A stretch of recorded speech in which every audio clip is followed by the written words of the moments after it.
Hare Krishna. So in this particular lecture, we are going to start with a new topic, and that is fluid mechanics. We are going to start with this new topic. अब fluid mechanics में दो portion आता है, एक fluid at rest और दूसरा fluids eight motion. Motion वाला बाद में पढ़ेंगे, पहले फ्लूइड्स एट रेस्ट को थोड़ा सा हम लोग देख लेते हैं ना. तो will start with the concept of density. We have all heard about density. क्या होता है? Mass upon volume.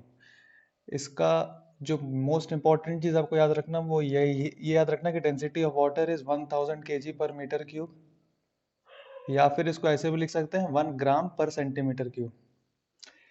तो 1000 kg पर मीटर क्यूब और 1 ग्राम पर सेंटीमीटर क्यूब. तो आपको ये याद रखने का एक और फायदा ये है, अगर मैं आपको बोलूँ किसी चीज का जो डेंसिटी है दैट इज 1.5 ग्राम पर सेंटीमीटर क्यूब, तो कितना केजी पर मीटर क्यूब होगा? देख, 1 ग्राम पर centimetre cube is 1000 kg per metre cube. तो 1.5 is 1.5 into 1000 kg per metre cube, मतलब 1500 kg पर मीटर क्यूब. ठीक है, ये यूनिट कन्वर्जन यहीं से याद रखना. और ये डेंसिटी ऑफ वाटर आपको अच्छे से याद रहना चाहिए. दोनों अच्छे से याद रहना चाहिए. This is the density of water. बाकी डेंसिटी में और कुछ खास नहीं है. Now let us move on to the next thing, that is relative density. What is relative density? Relative किसके? Relative मतलब किसी के comparison में. Therefore, relative density is defined as the density of a body. It may be either a solid or it may be some liquid. Density of that body by the density of water at 4 degree Celsius. It doesn't matter much.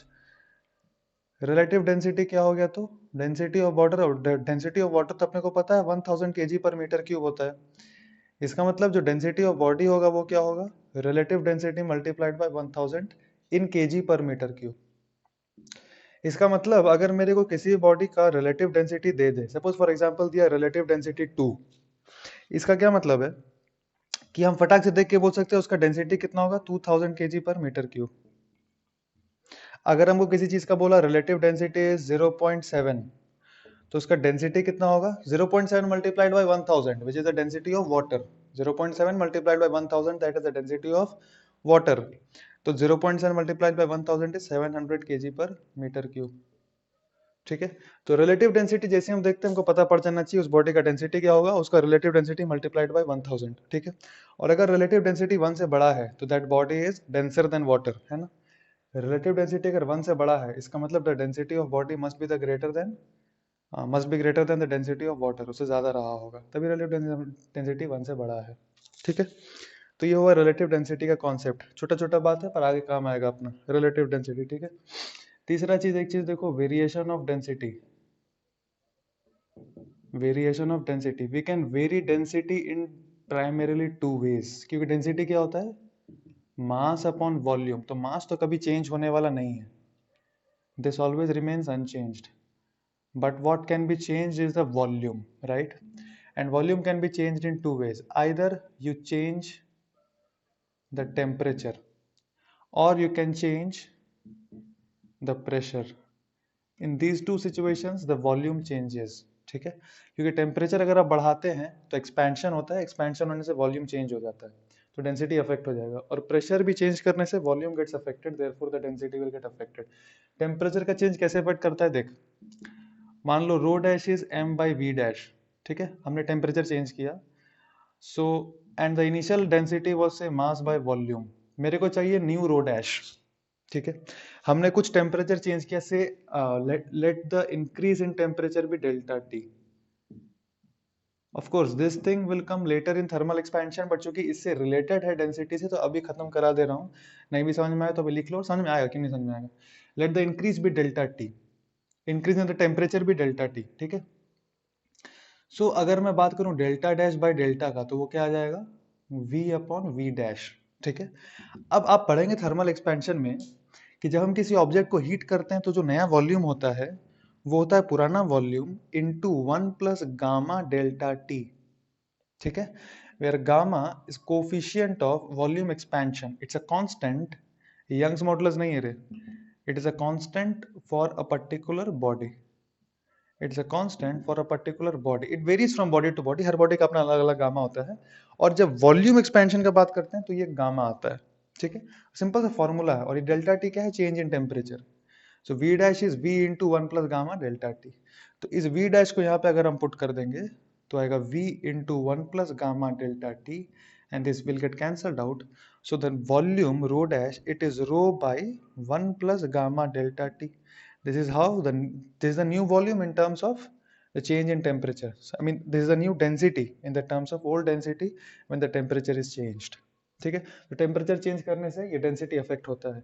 दूसरा एक चीज है जो आप खुद भी derive कर सकते हैं, अगर प्रेशर में चेंज होगा तब खुद से डिराइव करो ये वाला कि प्रेशर में चेंज करने से डेंसिटी कैसे अफेक्ट होगा। What will be rho dash in terms of new density if there is a temperature change of dp, if there is a temperature change of dp, ठीक है, sorry if there is a pressure change of dp, मैं पागल हो गया, if there is a pressure change of dp तो density कैसे change होगा।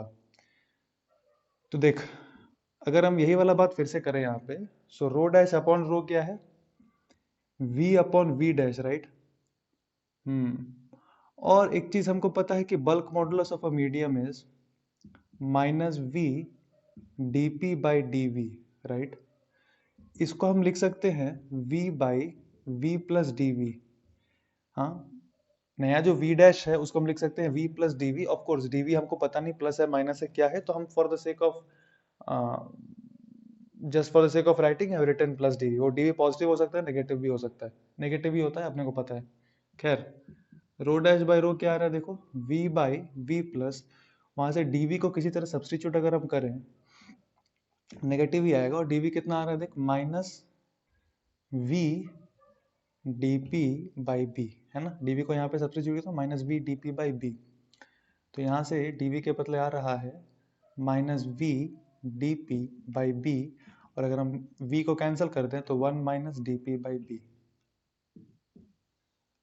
तो ये 1 से छोटा है, राइट।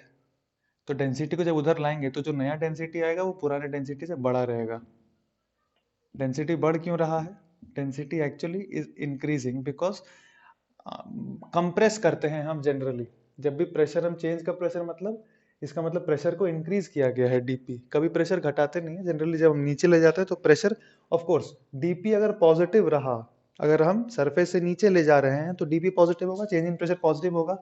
तो इफ डीपी इज पॉजिटिव तो ये चीज फॉलो होगा। ऑफ कोर्स अगर आप नीचे से किसी चीज को ऊपर लेके जा रहे हैं तो डीपी नेगेटिव होगा, तो ये पॉजिटिव हो जाएगा, तो फिर ये छोटा हो जाएगा इससे, and vice versa. Vice versa मतलब ये नेगेटिव है तो ये छोटा हो जाएगा, नया जो डेंसिटी है वो छोटा हो जाएगा, ठीक है। ये फॉर्मूला आपको याद रखना है।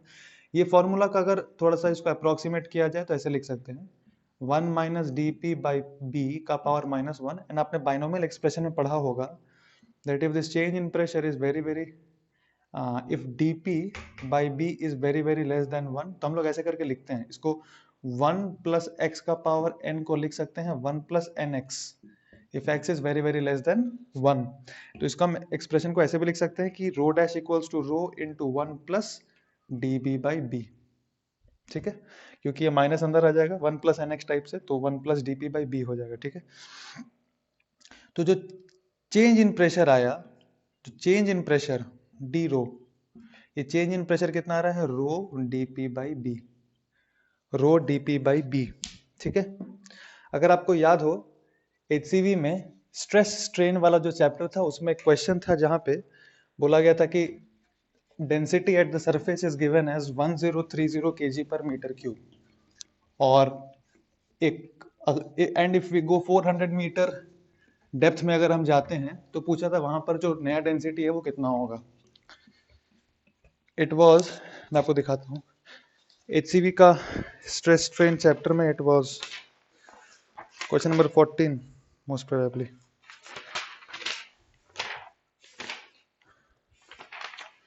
हाँ, क्वेश्चन नंबर 14 में था estimate the change in density in ocean at a depth of 400 metre below the surface. अब बल्क मॉडुलस अपने को दिया हुआ है, ध्यान से देखो।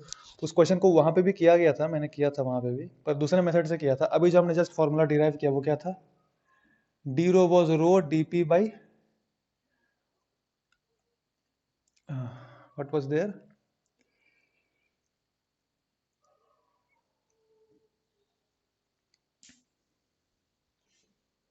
B, sorry, rho D P by B was the change in density, या सो अगर अपने को क्वेश्चन पूछा था चेंज इन डेंसिटी कितना है, अगर आप देखेंगे HCV का क्वेश्चन नंबर 14, तो अगर अपने को ये फॉर्मूला याद रहता तो हम डायरेक्टली कर देते कि जो चेंज इन डेंसिटी आता है वो रो क्या इनिशियल डेंसिटी जो दिया हुआ था 1030, and what is DP, DP is the change in pressure. 400 metre अगर नीचे गए तो change in pressure is rho ji H change होता है। रो कितना है 10⁻3, G H is 400, and bulk modulus question में लेने के लिए बोला था 2 × 10⁹।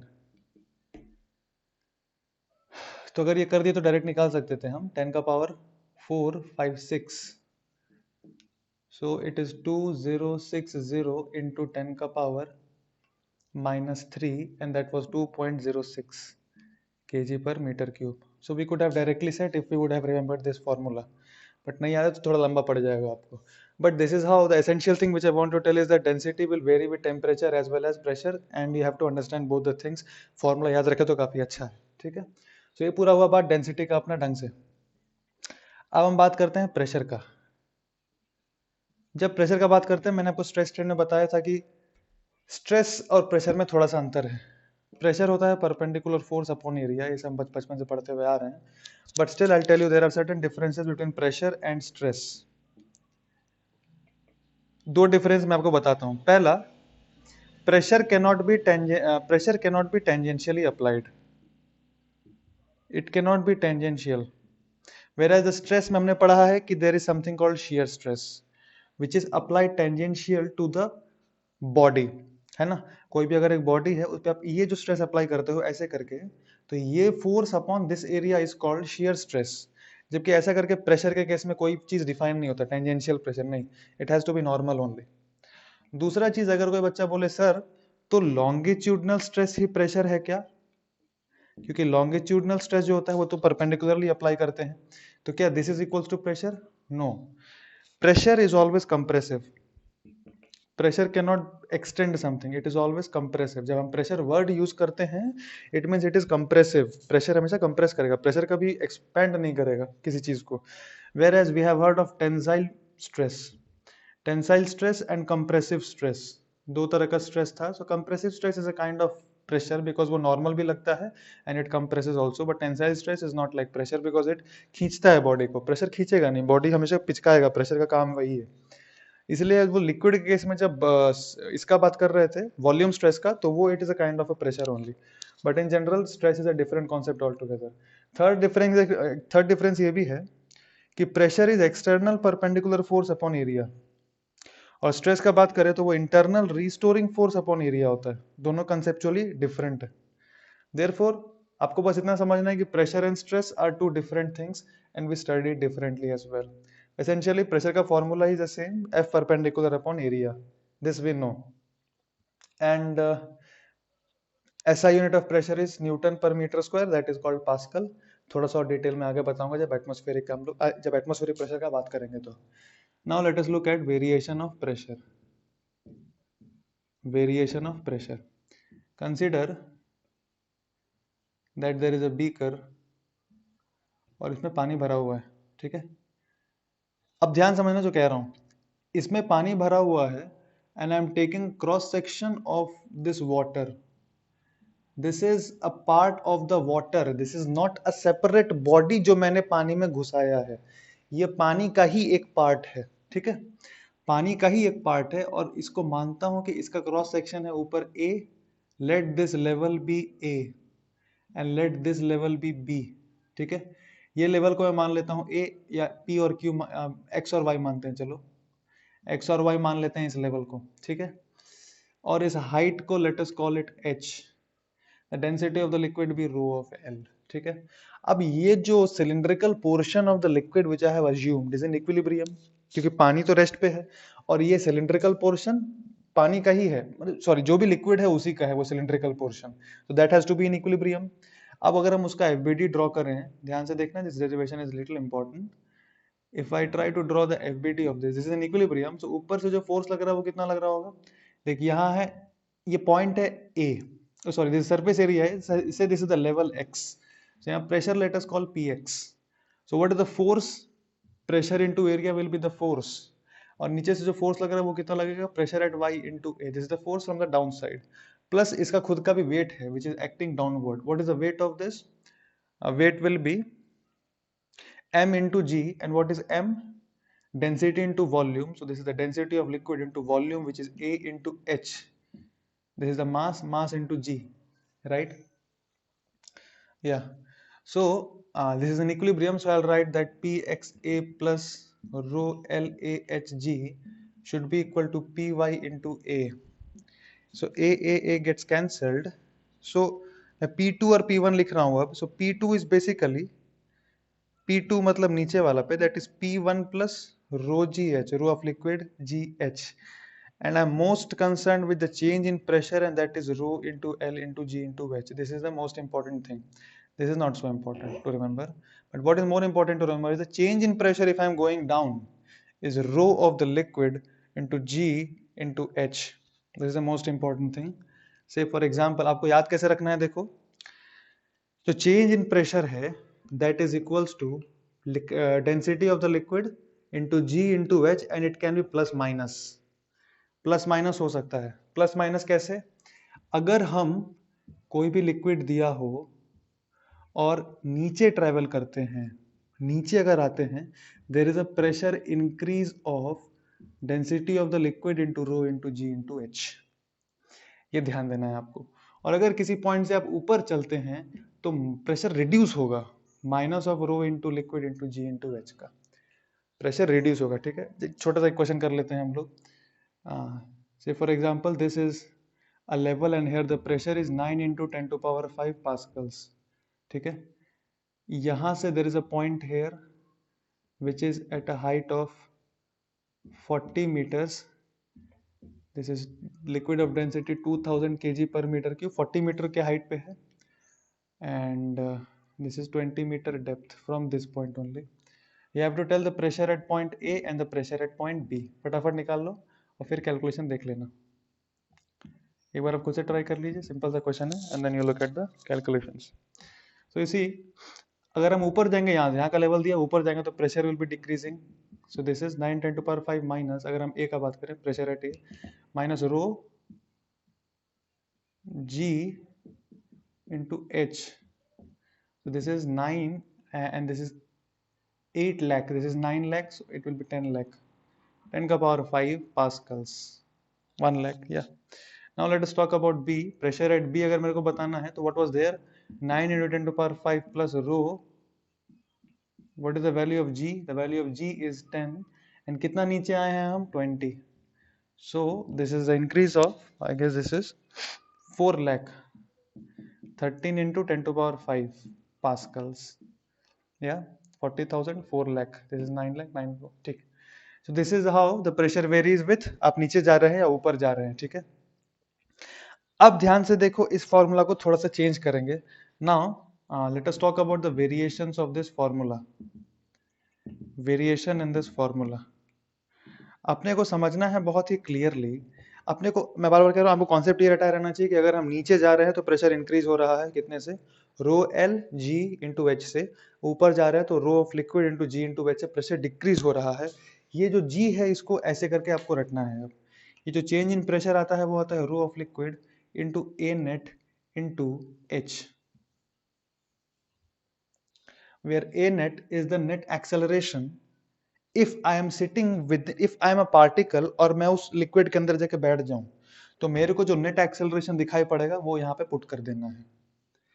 जैसे फॉर एग्जांपल, सिंपल सा अगर एक बीकर रखा हुआ है and it is kept at rest like this, तो मैं क्या करूंगा, मैं एक पार्टिकल बन के अंदर में बैठ जाऊंगा. मैं खुद को इमेजिन करूंगा मैं एक पार्टिकल हूं और मैं अंदर चल के बैठ गया.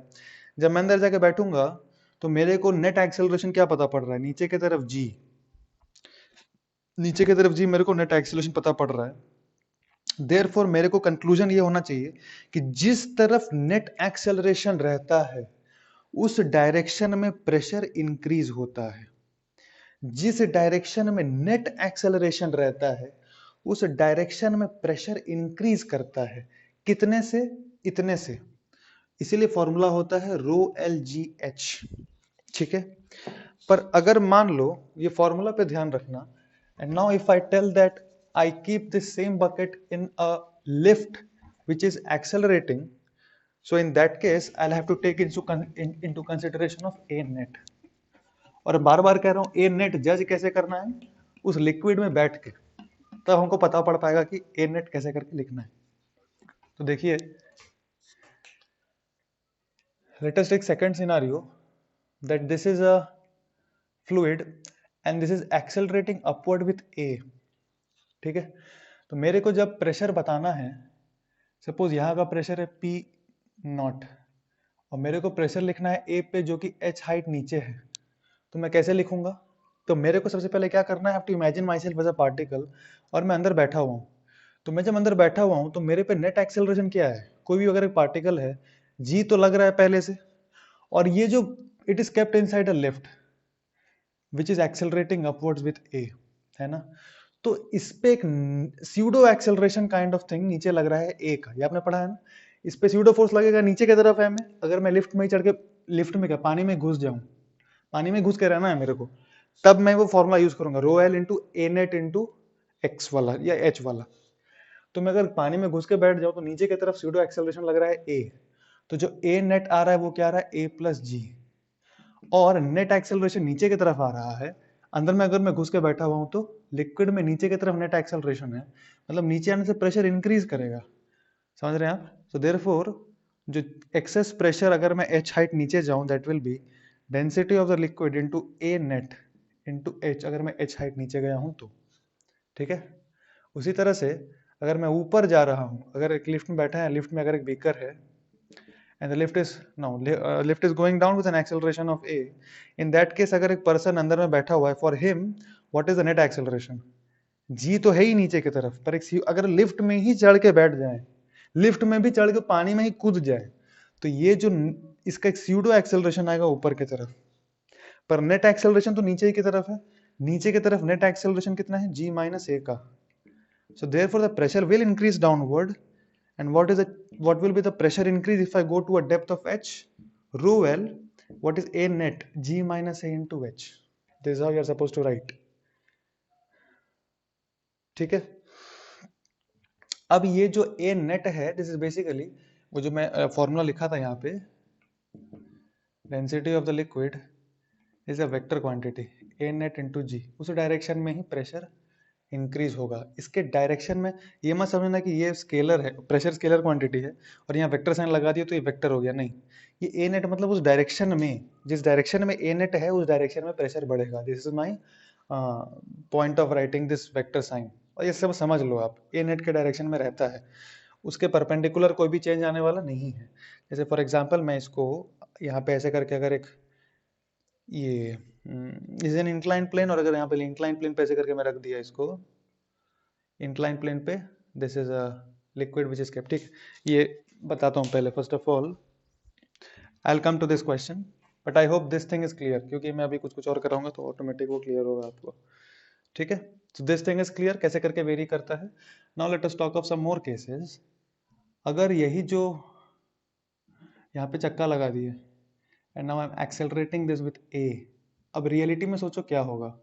अंदर में पानी है, पानी नहीं कोई भी फ्लूइड है, it was kept like this and now it is being made to accelerate in that direction. So reality में अगर आप सोचोगे तो क्या होगा, रियलिटी में ये जो फ्लूइड है ना वो टिल्ट कर जाएगा ऐसे करके।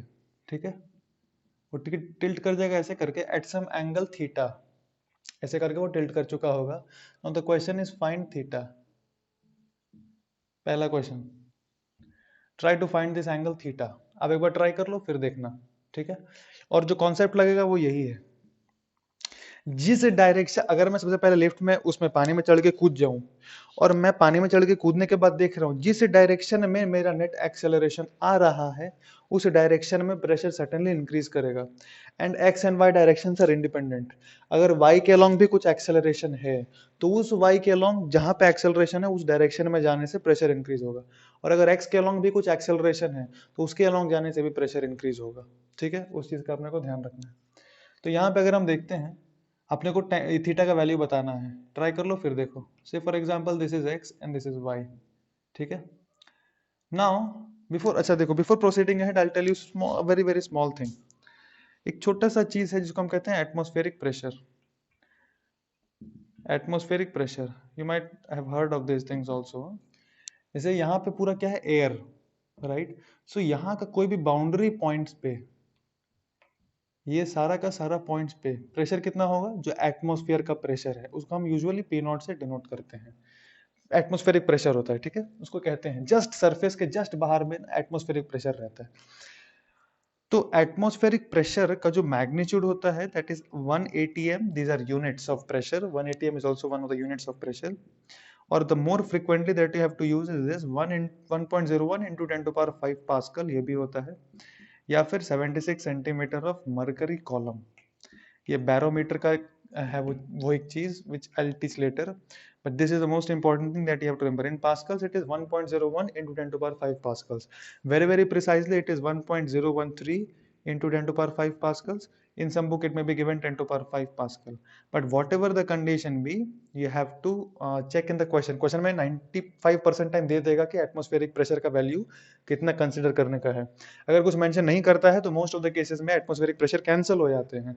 और अगर फिर भी कुछ नहीं दिया और यूज लेना ही है तो आप सबसे सेफ है कि ये यूज लें, क्योंकि 1.01 इंटू 10 टू पावर 5 और 10 टू पावर 5 में कितना का डिफरेंस है, 1000 का डिफरेंस आ जाएगा, दो यहाँ और तीन, 1000 का डिफरेंस आएगा।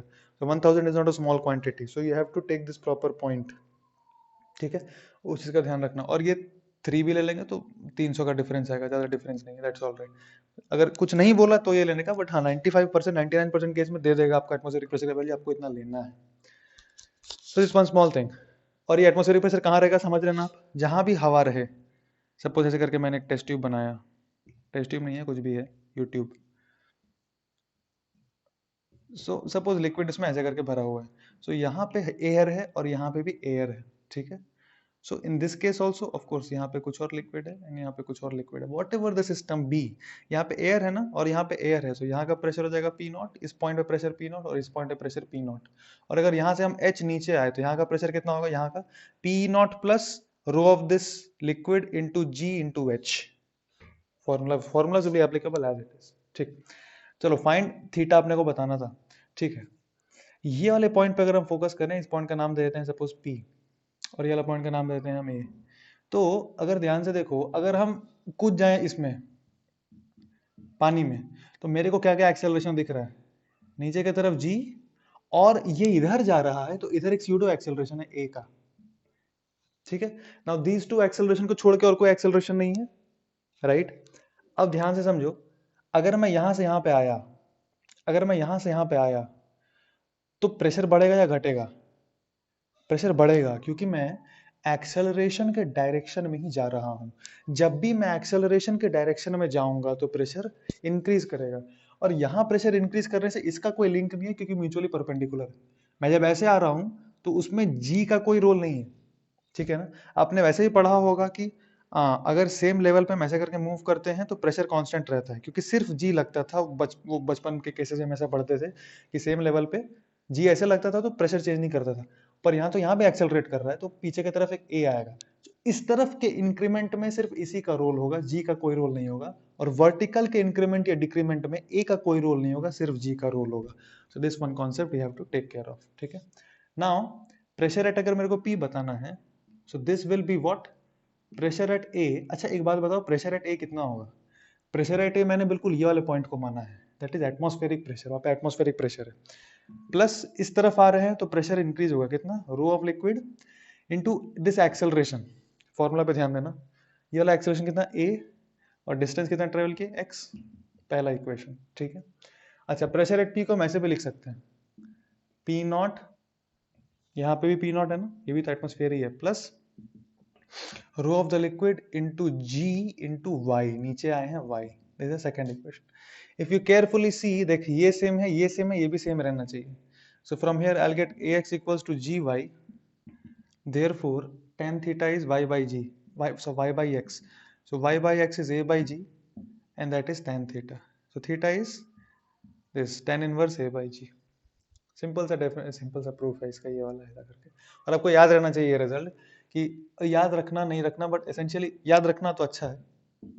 हालांकि just formats are important in this fluid mechanics because there are so many variations of questions, certain results are very important that I will highlight also, but the formats of writing and the practice is very important, तो उस पर काफी focus करना। इधर दौड़ा रहे हैं हम तो पीछे की तरफ इंक्रीज करेगा। अच्छा इसको करने का एक और तरीका था, देखो यहां से चल के यहां तक आओ, सपोज यहाँ से चलना चालू किए, वहाँ का प्रेशर कितना, पी नॉट, यहाँ से यहाँ चल के आए, क्या लिखेंगे, प्लस, क्यों, क्योंकि एक्सेलरेशन के डायरेक्शन में आ रहे हैं, ए है ना, उसके डायरेक्शन में आ रहे हैं, तो rho of liquid into acceleration into X, ठीक है। अब यहाँ से हम ऊपर गए तो जी के अगेंस्ट जा रहे हैं, तो प्रेशर डिक्रीज होगा, कितना, रो ऑफ लिक्विड इंटू जी, ऊपर गए वाई, ठीक है। यहाँ पे पहुंच गए, यहाँ का प्रेशर कितना, पी नॉट, इक्वेट कर देते, ये देख डायरेक्ट डायरेक्ट कट गया, और कुछ कट रहा है, हाँ ये एक भी कट गया, a x equal to g y, same चीज आ गया, बाकी आप डिराइव कर लो। ऐसे करके भी अप्रोच लगा सकते हैं, ऐसे भी अप्रोच लगा सकते हैं। एक और अप्रोच देख लो, ध्यान रखो एक पॉइंट होता है, एक प्रॉपर्टी होता है कि the liquid surface can't beer shear stress. अरे लिक्विड है ना, लिक्विड कैसे बियर करेगा शियर स्ट्रेस को? अगर आप लिक्विड के सरफेस को ऐसे करके ढकेलोगे तो वो तो फिसल के चला ही जाएगा, वो कुछ भी ऑपोज नहीं कर पाएगा, लिक्विड का जो सरफेस है, it can not bear shear stress, it will get deformed, ठीक है। पर अगर हम ध्यान से देखें, ये जब ए से एक्सेलरेट करा रहे हैं, सो this is the equilibrium condition, this is the equilibrium condition, मतलब पानी रेस्ट पे है, जो भी वो लिक्विड है वो अब रेस्ट पे आ चुका है, ऐसे करके जब जा रहा है ना, शेप ऐसा करके, और जब ऐसे करके जा रहा है, सो ये जो सरफेस है एट रेस्ट, मतलब with respect to the vehicle, this is at rest, equilibrium पे with respect to the vehicle, move नहीं कर रहा, इसका मतलब इसमें कोई भी फोर्स नहीं लग रहा, ठीक है। अगर लगता, इनिशियली लग रहा था, इनिशियली क्या था, लिक्विड ऐसा करके था, तो यहाँ पे जो पार्टिकल है उसके ऊपर ऐसा करके एक फोर्स लग रहा था, है ना, एक तो नीचे लग रहा था जी का, और पीछे ए का लग रहा था, तो it can not bear this, बर्दाश्त नहीं कर सकता उस ए को, इसीलिए वो ऐसे टिल्ट हो गया सरफेस। और यहां पर अभी भी पीछे की तरफ ए लग रहा है और आगे की तरफ जी लग रहा है। अब खास बात क्या है, अब ये मैं डॉटेड बना दे रहा हूं क्योंकि ये रहा नहीं दिस सरफेस, वो सरफेस नहीं रहा, ठीक है, तो इसको हटाओ। अभी खास बात क्या है कि जो नेट एक्सेलरेशन है वो कुछ ऐसा है, right, this is the net acceleration. Now because liquid surface can't bear shear stress, therefore जो net acceleration होगा must be perpendicular to surface, ताकि सरफेस रेस्ट पे रहे, सरफेस भागे ना ऐसे ऐसे। देख इस पे, इस डायरेक्शन में कोई भी फोर्स नहीं रहना चाहिए, जो भी फोर्स रहना चाहिए इसके परपेंडिकुलर रहना चाहिए, ताकि ये हॉरिजॉन्टली इक्विलिब्रियम में रहे। समझ पा रहा है? ये जो चीज है ना, आगे ऐसे से नहीं करने के लिए, जो भी नेट फोर्स है इस डायरेक्शन में, नेट एक्सेलरेशन इस डायरेक्शन में शुड बी जीरो, तो पूरा का पूरा ए नेट ऐसे ही आना चाहिए। अब अगर ध्यान से देखो, हाँ, दिस थिंग इज थीटा, यही अपने को चाहिए थीटा, ये थीटा तो ये थीटा, तो ये 90 माइनस थीटा तो ये थीटा, सो डायरेक्टली हम ऐसा देख के बोल सकते हैं, तो triangular law of vector addition है ना, ये ए नेट है, ये ए नेट किससे किससे बना है, जी से और ये ए से, सो यहाँ से by this logic I can say tan theta equals to a by g, जो अपना आ रहा था यहाँ, वैसे करके भी बोल सकते हैं, तीनों का तीनों मेथड, जो मेथड अच्छा लगे, बट हाँ ये मेथड सबसे बढ़िया मेथड है, फिर ये वाला और वो वाला हर जगह नहीं लगता, इसलिए हीरो नहीं बनना उसमें, पर हाँ वो कॉन्सेप्ट है कि शियर स्ट्रेस लिक्विड का सरफेस बियर नहीं कर सकता, therefore we can use that to just derive the result. We'll just have a small example based on this concept. Say for example that there is a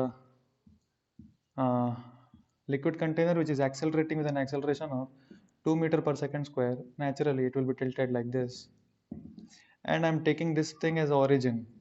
ऊपर में हो गया अपना y axis और यहाँ पे हो गया x एक्सिस, और एटमॉस्फेरिक प्रेशर को आपको कंसिडर कर लेना है 10 का power 5 pascal. Find out the pressure at a point -10,5, -10,5 पे प्रेशर बताने का है। ट्राई कर लो, फिर मैं बताता हूँ।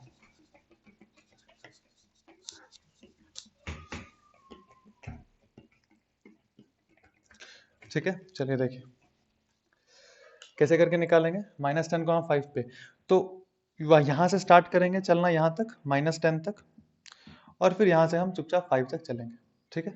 सो यहाँ से जब नीचे आ रहे हैं तो हम देख रहे हैं कि नेट एक्सेलरेशंस नीचे की तरफ 10 है और इस तरफ 2 है, नीचे की तरफ 10 है और इस तरफ 2 है।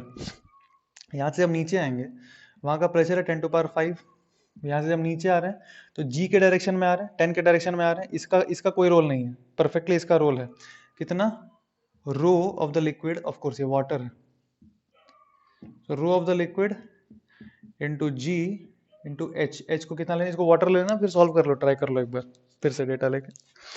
रो जी एच, एच का वैल्यू कितना है 10, नीचे की तरफ आ रहे हैं तो अच्छा, अब यहाँ से, अब ये तो 10 आ गए, अब +5 उस तरफ जाना है। अब ध्यान से देख, जो लिक्विड में जो एक्सेलरेशन हो रहा है किसी एक पार्टिकल का, वो पीछे की तरफ हो रहा है, लिक्विड में चढ़ के बैठेंगे तो सीधो एक्सेलरेशन पीछे की तरफ आएगा 2 का, उसके अगेंस्ट जा रहे हैं तो डिक्रीज होगा कितना, माइनस रो इंटू एक्सेलरेशन, और कितना आगे चलेंगे 5, इतना, ये क्या है, ए का वैल्यू दिया हुआ है ना 2, तो दिस इज 10 का पावर 5 प्लस 10 का पावर 5 माइनस ये क्या है 10 का power 4, 10,000, 2 lakh minus 10,000, 1,90,000। This is 10,000, this is 1 lakh, 1 lakh, this is 2 lakh, so 2 lakh minus 10,000, yeah, so this is the answer। थोड़ा कॉम्प्लिकेटेड क्वेश्चन दे सकता है वेक्टर के टर्म में, अगर आपको एक्सेलरेशन बोल दे, वैसा मैं आप लोग को प्रैक्टिस क्लास में कराऊंगा, जहाँ पे एक वेक्टर फॉर्मेट में the vessel will be accelerating and then you are suppose to find out the pressure at a particular point, given pressure at some point. एक जस्ट लास्ट जो मैं आप लोग को बोला था बाद में कराऊंगा, सपोज ऐसे करके इंक्लाइन प्लेन है और इस पे वेसल रखा हुआ है, आप करा सकता हूँ, तो आपको बताना है कि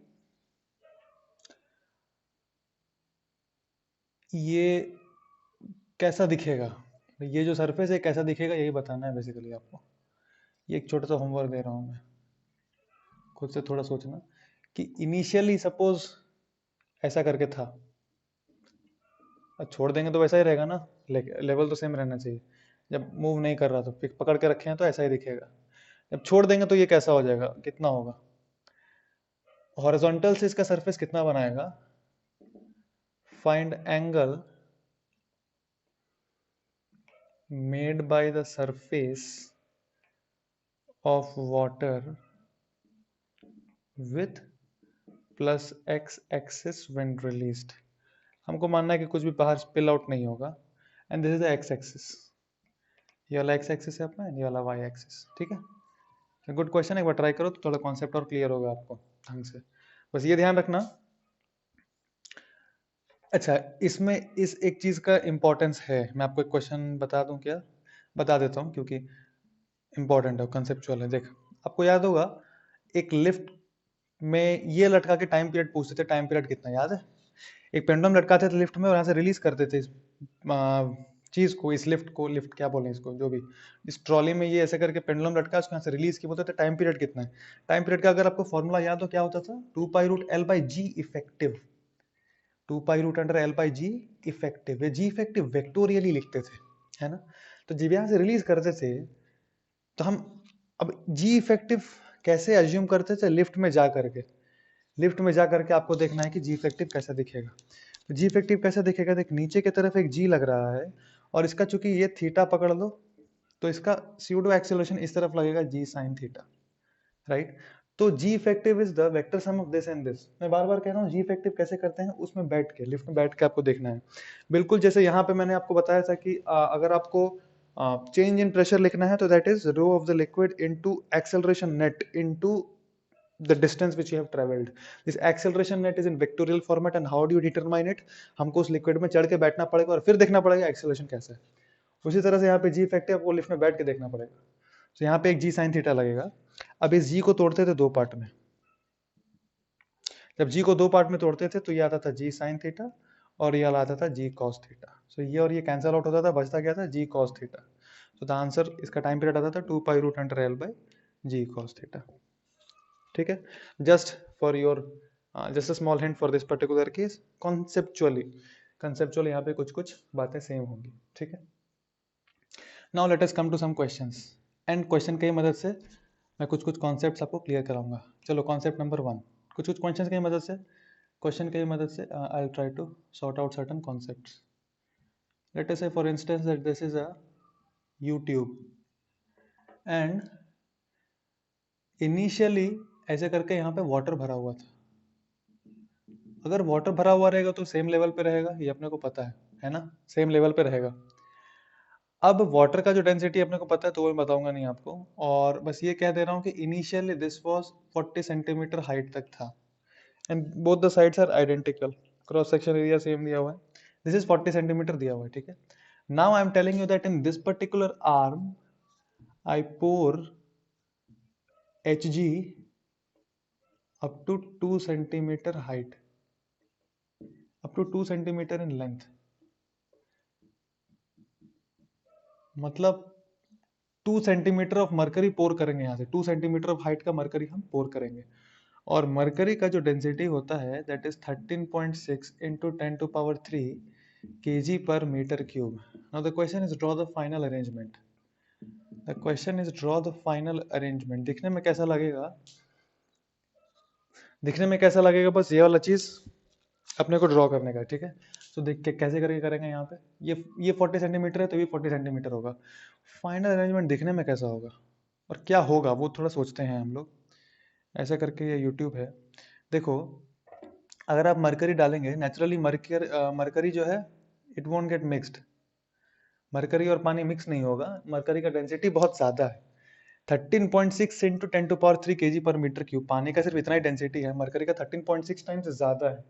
तो क्या होगा, ये जो मरकरी यहाँ पे आएगा ना पुश करेगा पानी को और यहाँ से थोड़ा पानी उठ जाएगा, तो जो फाइनल सिचुएशन होगा वो कुछ ऐसा दिखेगा, जो फाइनल सिचुएशन होगा ये पानी थोड़ा सा उठेगा यहाँ से, ठीक है, और यहाँ पे 2 सेंटीमीटर का मरकरी आ रहा है, 2 सेंटीमीटर का मरकरी आया एंड वाटर थोड़ा सा उठा। अब अगर आप ध्यान से देखो यहाँ पर में प्रेशर कितना है P0, यहाँ पर में प्रेशर कितना है P0, इसके साथ में अगर यहाँ पे प्रेशर कितना है, ये हाइट है अगर h, तो यहाँ का प्रेशर कितना हो जाएगा P0 प्लस रो जी एच। तो यहाँ का प्रेशर है P0 और यहाँ का प्रेशर है P0 प्लस रो जी एच, ये गड़बड़ है कि सही है, क्योंकि हमने तो पढ़ा है pressure at all points is same, मतलब pressure at same level is same, तो ये वाला कॉन्सेप्ट तो यहाँ काम नहीं कर रहा, क्योंकि यहाँ पे प्रेशर है P0 पर यहाँ का प्रेशर तो P0 प्लस रो जी एच हो गया। So how to explain this? So actually this statement is not completely wrong, it is incomplete. Pressure at same level is same in same liquid. Pressure at same level is same in same liquid. So ये liquid और ये liquid अलग है रे, these two are different, ये mercury का liquid है और ये पानी का liquid है, तो दोनों का difference है। So यहाँ का pressure same हो ये कोई जरूरी नहीं है, बट क्वेश्चन पूरा कॉन्सेप्ट क्या है, pressure at same level is same in same liquid, तो यहाँ का जो प्रेशर है और यहाँ का जो प्रेशर है, since both are water now, तो यहाँ का प्रेशर और यहाँ का प्रेशर विल बी सेम, समझ पा रहे हैं आप। सो वहाँ का pressure both, so these two pressures will be same. Now I can solve the question, ध्यान से देख ये कितना है 2 सेंटीमीटर का है, ठीक है। So now pressure at this point should be equal to pressure at this point, यहाँ का प्रेशर क्या लिखेंगे P0 प्लस रो इंटू जी इंटू एच, कितना डाले 2 centimetre, 2 centimetre rho ji H equals to, यहाँ का प्रेशर मैं सेंटीमीटर क्यों लिख रहा हूँ, क्योंकि ये एच भी सेंटीमीटर में आएगा, लेट अस से this height is H. Question clear है ना, ड्रॉ द फाइनल, आपको फाइनल डायग्राम दोबारा ढंग से बनाना है। सो रो जी एच और यहाँ का प्रेशर क्या हो जाएगा P0 प्लस रो, ये पानी है तो rho into ji into h, let this height be h, h height तक गया वो, वहां से आई थिंक एच निकल जाना चाहिए, एच का वैल्यू कितना आएगा, ये और जी भी कट गया, दिस इज 26, 13.6 इंटू 2 कितना होता है 26, 27.2, सो दिस इज 27.2 माइनस 1, 10⁻³ अगर हम कॉमन ले लें तो कॉमन क्या लेंगे, डिवाइड कर देंगे सीधे,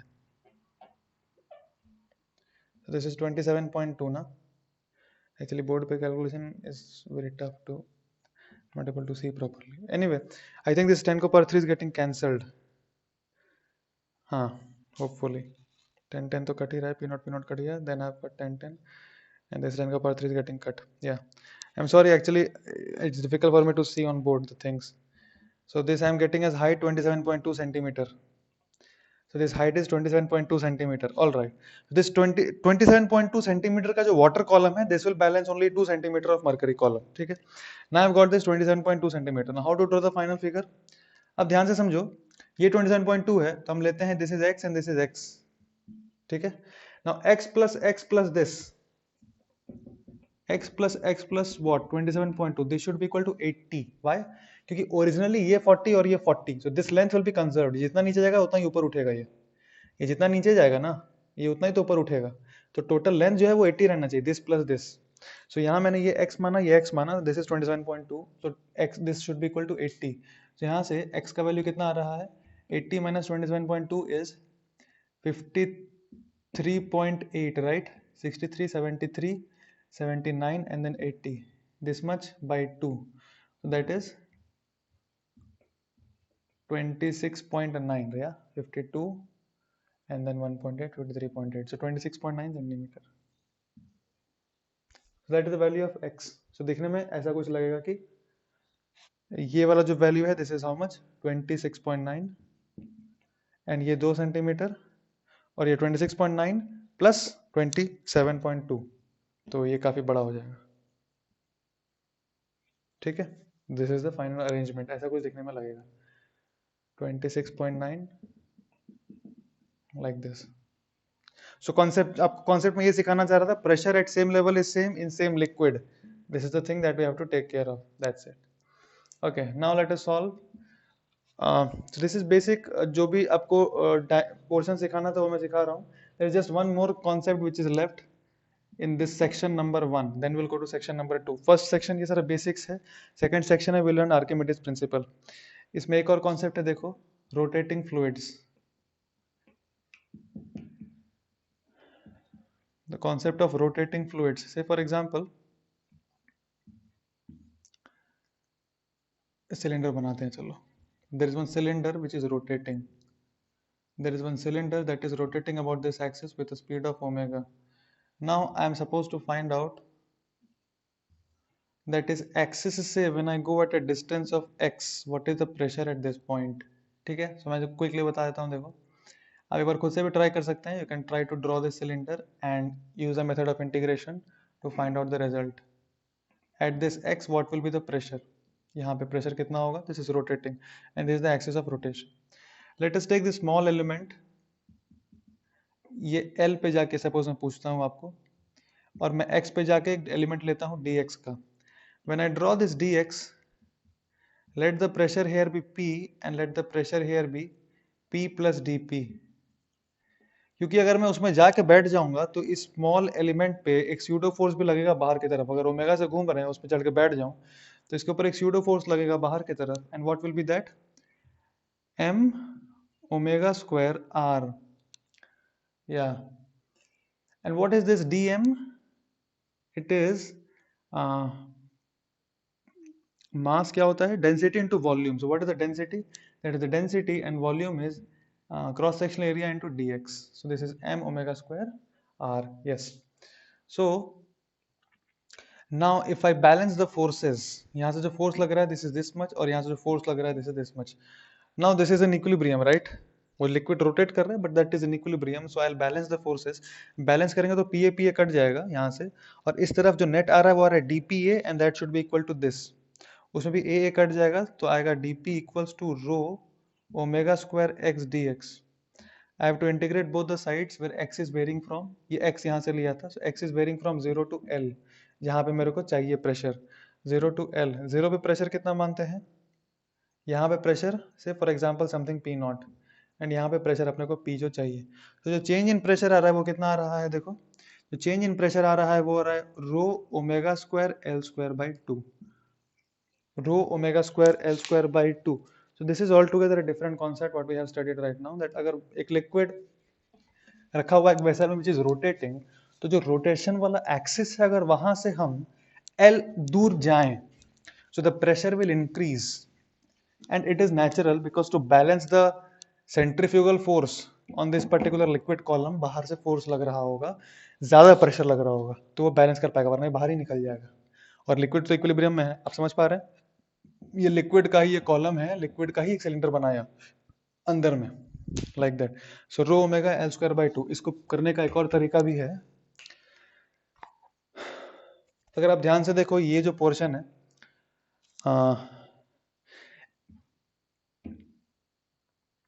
लेट अस से यहाँ जो प्रेशर है this is P not and यहाँ प्रेशर है पी ए. यहाँ पे प्रेशर है P A and this length is L. इसका अगर हम एफ बी डी बनाए, दिस इज रोटेटिंग, ऐसा करके रोटेट कर रहा है, ठीक है, ऐसा करके ये रोटेट कर रहा है अंदर से, देन ये बाहर से, like this it is rotating. आप एबल टू अंडरस्टैंड, ठीक है, ऐसा करके. So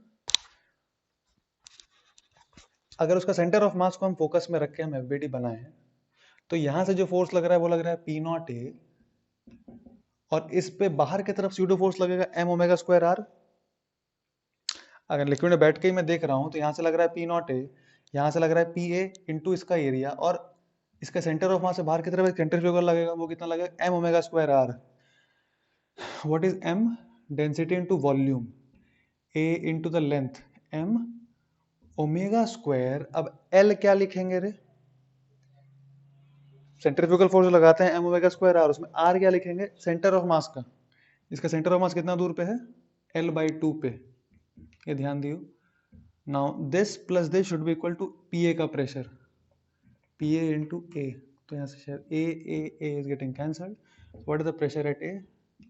it is P not plus rho omega square L square by to.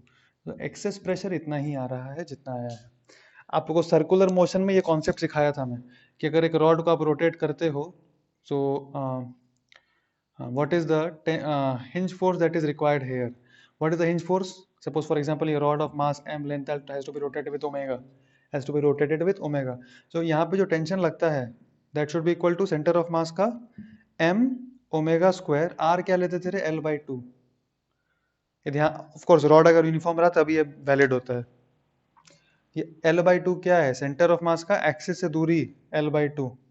अगर ऐसे करके घुमाते ये वाले के अबाउट, अगर इसको ये अगर प्योर सर्कुलर मोशन कर रहा है इसका सेंटर ऑफ मास ये वाला एक्सिस के अबाउट, तो इसका मास जो भी सेंट्रीपिटल फोर्स लग रहा होगा, I don't know what is that, but I am just telling, mass M omega square, और इसका सेंटर ऑफ मास का इस एक्सिस से जो दूरी है वो लेते हैं, फिर जो भी होता अपना एल डैश. बट यही कॉन्सेप्ट यहाँ अप्लाई हुआ है सर्कुलर मोशन वाला, कि सेंटर ऑफ मास का हमने एल लिखा है वहां पे, बाकी तो centrifugal that is just a normal concept. So rho omega square L square by 2. Now based on this, let us solve. Let us take one small illustration on this. Just a small example based on this. Say for example, I tell you, this is a rotating column, and it is being rotated about this axis with an angular speed of omega. It is being rotated about this axis with an angular speed of omega, and let us say this is A, and let us say this distance is B. Don't get confused कि ये बीच में है कि कहाँ है, doesn't matter, just वो B दिया है. These are very narrow, so you don't worry कि A यहाँ तक है कि यहाँ तक है, कि B यहाँ तक है कि यहाँ तक है, वो फर्क नहीं पड़ता. This is very narrow. A पूरा ही A है, मान लो यहाँ से यहाँ तक और यहाँ से यहाँ तक A ही लेना है आपको. This is being rotated with omega. तो आपको बोला है फ्लूइड का अरेंजमेंट कुछ ऐसा होगा. Find the difference in heights of the liquid in the two columns. Find the difference in heights in the liquid in the two columns. ठीक है, फटाक से एक बार ट्राई कर लो, फिर सॉल्यूशन देख लो. सॉल्यूशन क्या, मैं होमवर्क दे देता हूँ, चलो मैं बता ही देता हूँ. होमवर्क चलो खुद से करना, एक बार ट्राई करना, ठीक है. Try this once on your own, या बता देता हूँ ताकि अपने को एप्लीकेशन क्लियर हो. देखो, अपने को बताना है डिफरेंस इन द हाइट, ठीक है. तो मान लेते हैं कि ये x है और ये y है. करने का कई तरीका है, I am using this method. ध्यान से देखो, यहाँ से यहाँ तक पहुँचना है अपने को, वो वही वाला मेथड जो पहले एक बार यूज भी किया था. यहाँ पी नॉट और यहाँ पी नॉट, तो यहाँ से नीचे आएंगे, पहले यहाँ से नीचे आएंगे तो प्रेशर लिखेंगे P not plus rho G X, नीचे आ रहा है यहाँ पे. अब यहाँ से यहाँ पे आएंगे, जब यहाँ से सेंटर पे आएंगे, कहीं से भी कहीं मत चले जाना. वो जो rho omega L square by two था, rho omega square L square by two था, वो सेंटर से वहां तक का दूरी था. और अगर कहीं से सेंटर पे आ रहे हैं तो उतना प्रेशर रिड्यूस होगा. तो यहाँ से मैं सेंटर तक जा रहा हूँ तो कितना प्रेशर रिड्यूस होगा? Minus rho omega square A square by to, है ना. यहाँ से आने पे इतना प्रेशर रिड्यूस होगा. अब यहाँ से यहाँ जा रहा हूँ तो कितना प्रेशर इंक्रीज होगा? रो omega square L square by to.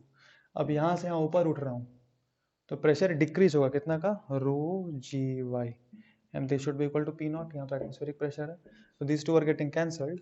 अब मेरे को क्या निकालना है, वाई माइनस एक्स, इसको उधर भेज उसको उधर भेज, और यहाँ पे थोड़ा रीअरेंज करो, so rho omega square by two P square minus A square, और उसको अगर उधर भेज दिए तो rho g y minus x. So this is rho and rho are getting cancelled, and I'm getting y minus x is only delta h, what I need. So this delta h is equals to omega square by 2 b square minus a square by g. ठीक है, so this is the height variation which is coming. ये थोड़ा सा कम, ये थोड़ा ज़्यादा रहेगा, like that. Yeah. So, all right, I'll show you one small illustration, one very nice example which is given there in HCV only. This is let us quickly solve this question. You can first of all try and then look at the answer. Starting का सारा questions कर लेंगे आप लोग. I'm doing question number 4. It's HCV question number 4 of chapter fluid mechanics. Exercise question number 4. क्या दिया हुआ देखे, glass full of water has a bottom area 20 centimeter square. The bottom area of this glass is 20 centimeter square. This one is 20 centimeter square. The top area is also given as 20 centimeter square. Top area is also 20 centimeter square, and the height is given as 20 centimeter as well. Height 20 centimeter है.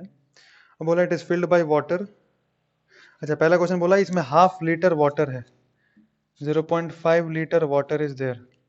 For your information I just want to let you know कि अगर 1 centimetre cube का area रहता है, 1 metre cube का अगर area है तो उसमें 1000 लीटर आता है. This is the capacity. 1000 litre of water can come in 1 metre cube. ध्यान रखना, 1 मीटर क्यूब, इसको कभी भूलना नहीं, याद रखना क्योंकि क्वेश्चन में कभी भी दे सकता है. 1 मीटर क्यूब समझ रहे हैं ना, 1 मीटर क्यूब मतलब अगर आप एक लंबा स्टेप लो तो वन लंबा स्टेप 1 मीटर होता है, उसको अगर तीनों डायरेक्शन में ले लो, एक्स वाई और ऊपर भी इमेजिन कर लो 1 मीटर, उसमें कितना लीटर घुसा सकते हैं पानी, हाँ 1000 लीटर पानी घुसा सकते हैं, वो याद रखने का है आपको. यहाँ बोला ग्लास फुल ऑफ वाटर है, हाँ तो यहाँ पे हाफ लीटर दिया हुआ है ना, तो अपने को वॉल्यूम के टर्म्स में चाहिए होगा, इसलिए वहाँ पे वो डेटा याद रखना. खैर, क्वेश्चन बोला find the force exerted by water on the bottom. अच्छा, ग्लास फुल ऑफ वाटर भी बोला है, ये भी बोला है कि glass is full of water.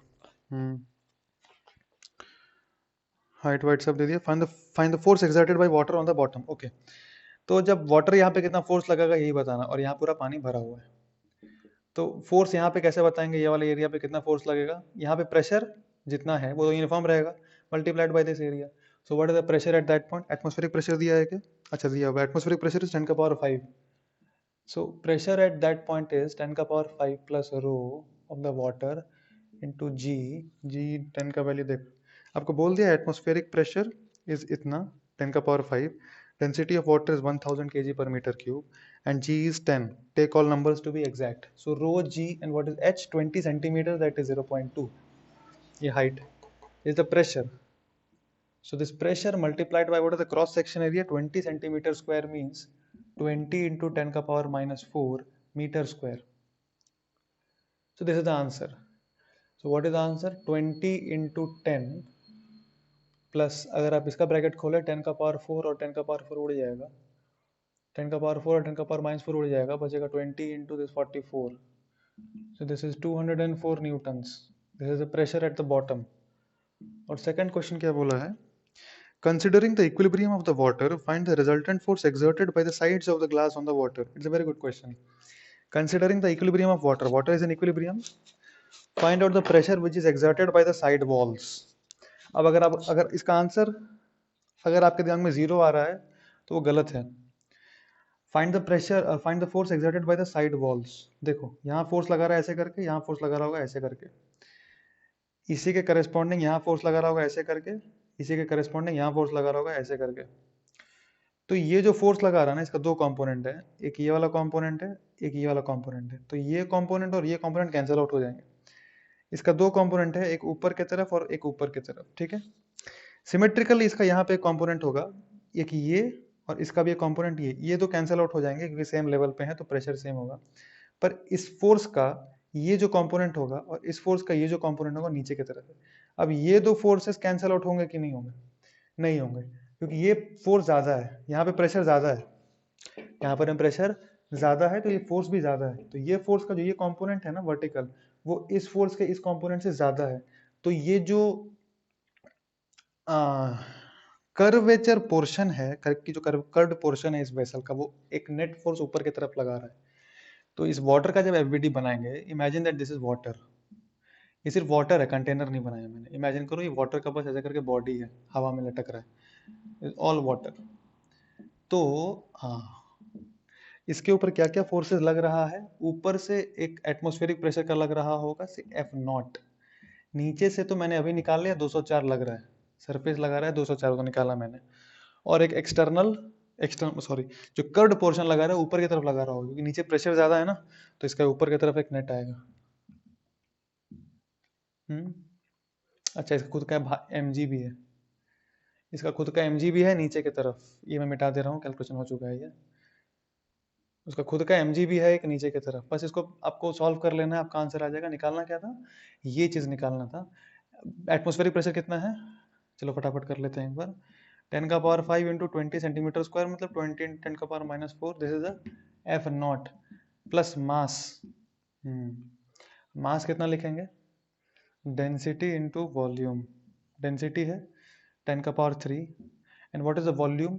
देखो तुमको ये जो डेटा दिया ना 0.5 लीटर, वो इसीलिए दिया हुआ है क्योंकि इस शेप से आप वॉल्यूम निकाल नहीं सकते, शेप से वॉल्यूम निकालना पॉसिबल नहीं है, इसलिए डेटा दिया 0.5 litre water.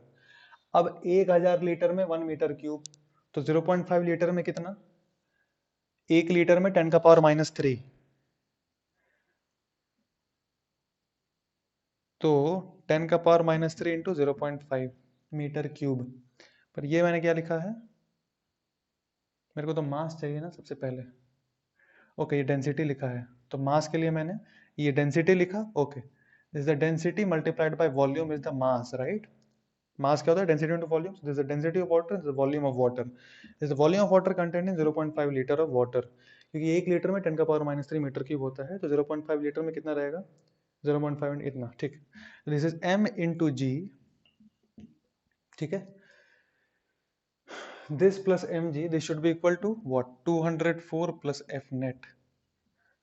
let me see if we can quickly calculate। ये कट जाएगा, 10 बचेगा, तो ये 200 प्लस ये क्या है, ये और ये तो कट ही जा रहा है, बचा 5।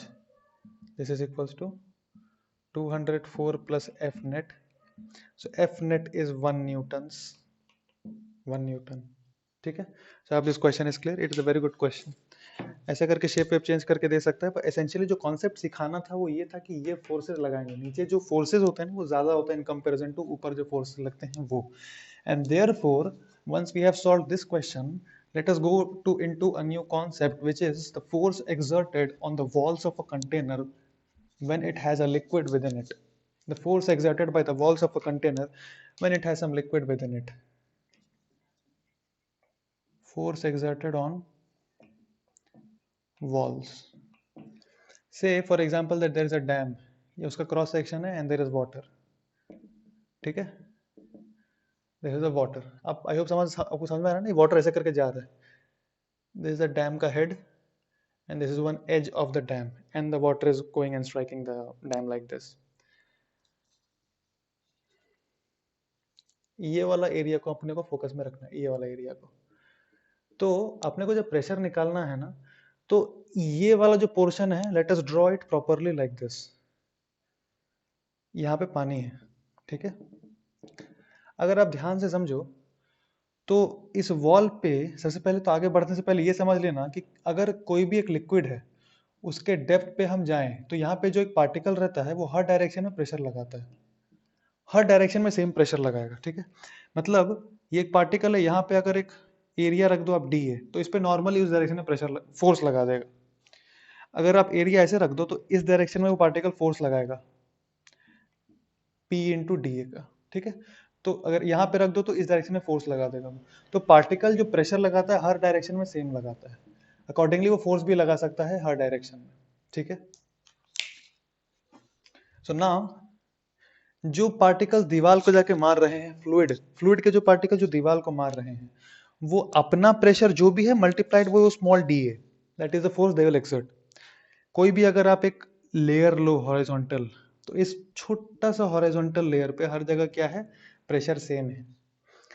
प्रॉब्लम क्या है, जो मैं लेयर नीचे बनाऊंगा यहाँ पे प्रेशर अलग है, तो एरिया तो सेम है।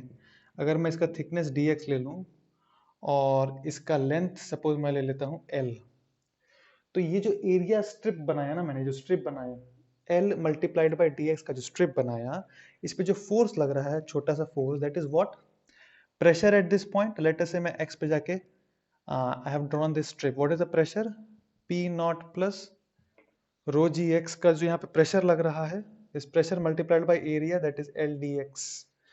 This is the pressure here and this is a variable, वो x पे जाके लग रहा है, it's a force as a function of x, this force is a function of x and of course is not, छोटा सा pressure है जो इसके ही चलते लग रहा है। अगर मैं इसको इंटीग्रेट करूं तो पता पड़ेगा कि कितना प्रेशर लग रहा है, कि कितना फोर्स लग रहा है पूरा, where x is varying from what, 0 to, इसको नाम दे देते हैं चलो एक h, let us call this h. So if I integrate, what will I get is p naught l comes out and यहाँ पे एक h आएगा, राइट, dx का integration is this much plus rho G L X square by two, this is h square by two. Okay, कुछ तो अजीब सा आया इसको करने का, area L H, let me take L H common, L H अगर मैं कॉमन ले लूँ तो क्या आ रहा है देखो, तो P not plus rho ji H by two. All right. So this is the F net which this water is applying on the walls of this dam, which has a length of L and a depth of H, total depth of H. All right. Now let me tell you one small formula. F net जो भी wall पे apply करेगा, that will be equal to average pressure multiplied by vertical area. Area ये subscript में लिखा है मैंने vertical, उसका क्या मतलब मैं समझाता हूँ आपको अभी। सबसे पहले देखो प्रेशर कैसे वेरी करता है linearly, P equal to P naught plus rho g x. So pressure is a function of x naturally and it is varying linearly. Therefore, because pressure varies linearly, average pressure can be found as P1 plus P2 by 2. अगर linearly very करता है तो हम ऐसे करके निकाल सकते हैं। आपको ये कॉन्सेप्ट वहां भी बताया गया होगा, अगर एवरेज वेलोसिटी निकालना होता है और एक्सेलरेशन कांस्टेंट होता है, एक्सेलरेशन अगर कांस्टेंट होता है और एवरेज वेलोसिटी निकालते हैं तो v plus U by two कर सकते हैं, ठीक है ना, because acceleration is linearly varying with time.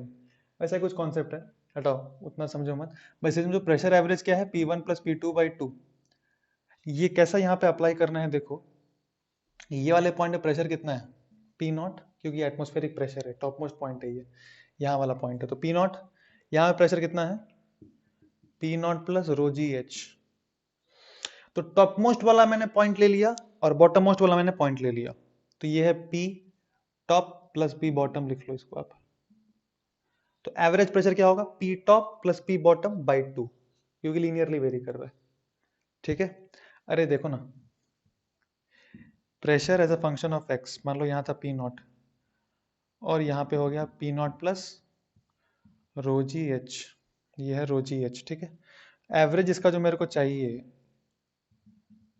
इसका एवरेज क्या होगा, ये बीच वाला पोर्शन ही तो होगा, तो ये बीच वाला पोर्शन क्या है, ये जो पूरा है ये P plus P not by two, अरे ये वाला वही होगा ना, P not plus rho ji H by two. मैं बताता हूँ, एक बार ये वाला ग्राफ ड्रॉ कर लेना और मैं ये बताऊंगा, उसके बाद ये वाला खुद से एक बार वेरीफाई करना ग्राफिकली। मैं बता रहा हूँ कि जब ये P लीनियरली वेरी कर रहा है x के साथ, तो इसका जो एवरेज वैल्यू आएगा यहाँ से लेकर के यहाँ तक, यहाँ वैल्यू है P नॉट और यहाँ वैल्यू है क्या, यहाँ पे वैल्यू है P not plus rho ji h. तो P नॉट एक आया और दूसरा आया P not plus rho ji h, तो इसका एवरेज वैल्यू कितना होगा, this plus this by two ही तो होगा, समझ रहे हैं, क्योंकि ये लीनियरली वेरी करता है, दैट्स वाई। अगर ऐसे करके वेरी करता तो फिर वो अप्लाई नहीं कर सकते थे, क्योंकि जो एवरेज होता है वो क्या होगा,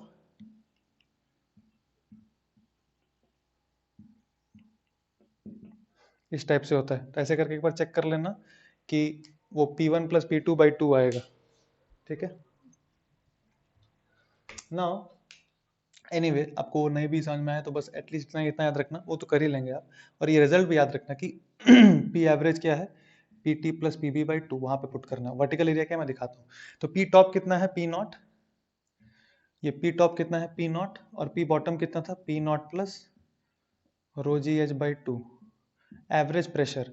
और ये एरिया कितना है, वर्टिकल एरिया, ये वाला एरिया है बेसिकली, वर्टिकल एरिया ही है, इसी को मैंने यहाँ ड्रॉ किया। तो वर्टिकल एरिया कितना था, L into H, L into H. So this is the answer, P not plus rho ji H by two into L H. ठीक है, इसका दूसरा वर्जन देखो। सेकंड क्वेश्चन, सपोज मैं आपको ऐसा करके बोलता, now this radius R and ऐसा करके दिया है, this is a container basically जिसमें वाटर ऐसा करके रखा हुआ है, ये कंटेनर है।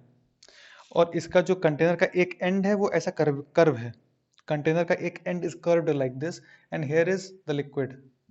So now you have to tell me what force will this liquid exerts on this?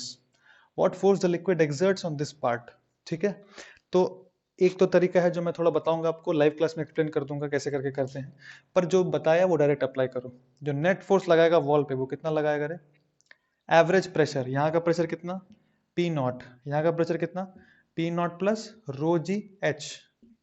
What is the average pressure? P naught plus this much by 2. That is P naught plus rho g r, average pressure. Multiplied by, ये जो water इसको मार रहा है ना, ये जो water इसको धक्का मार रहा है, इसका वर्टिकल एरिया कितना है, वर्टिकल एरिया कितना है, ये वाला, ये जो मार रहा है ना, इसके परपेंडिकुलर जो एरिया है, लिक्विड ऐसे करके मारेगा, इसके परपेंडिकुलर जो एरिया है वो वाला कितना है, pi r square. This is answer, that's it. यही एफनेट आएगा, आप सॉल्व भी कर लेंगे तो पूरा लंबा चौड़ा प्रोसीजर है सॉल्व करने का, सॉल्व करने से ये आंसर आएगा एफनेट का। ठीक है, सिमिलरली ये तो मैंने कर दे दिया, कैसा भी कोई भी शेप अगर दिया होता, कैसा भी शेप दिया होता ऐसा करके फूल बना देता, अगर कोई फर्क नहीं पड़ता, अगर फूल ही बना देता तो आपको देखना था बस वर्टिकल वाला पोर्शन कितना है, जो ऐसे करके लग रहा है इसका वर्टिकल पूरा पोर्शन कितना है, pi r square, average pressure निकालना था, पाई आर स्क्वायर से मल्टीप्लाई करना था, that is the answer for these kinds of questions. ठीक है, एक लास्ट इसका एग्जांपल आप खुद से कर लो ताकि आपको थोड़ा कॉन्फिडेंस आए। मान लो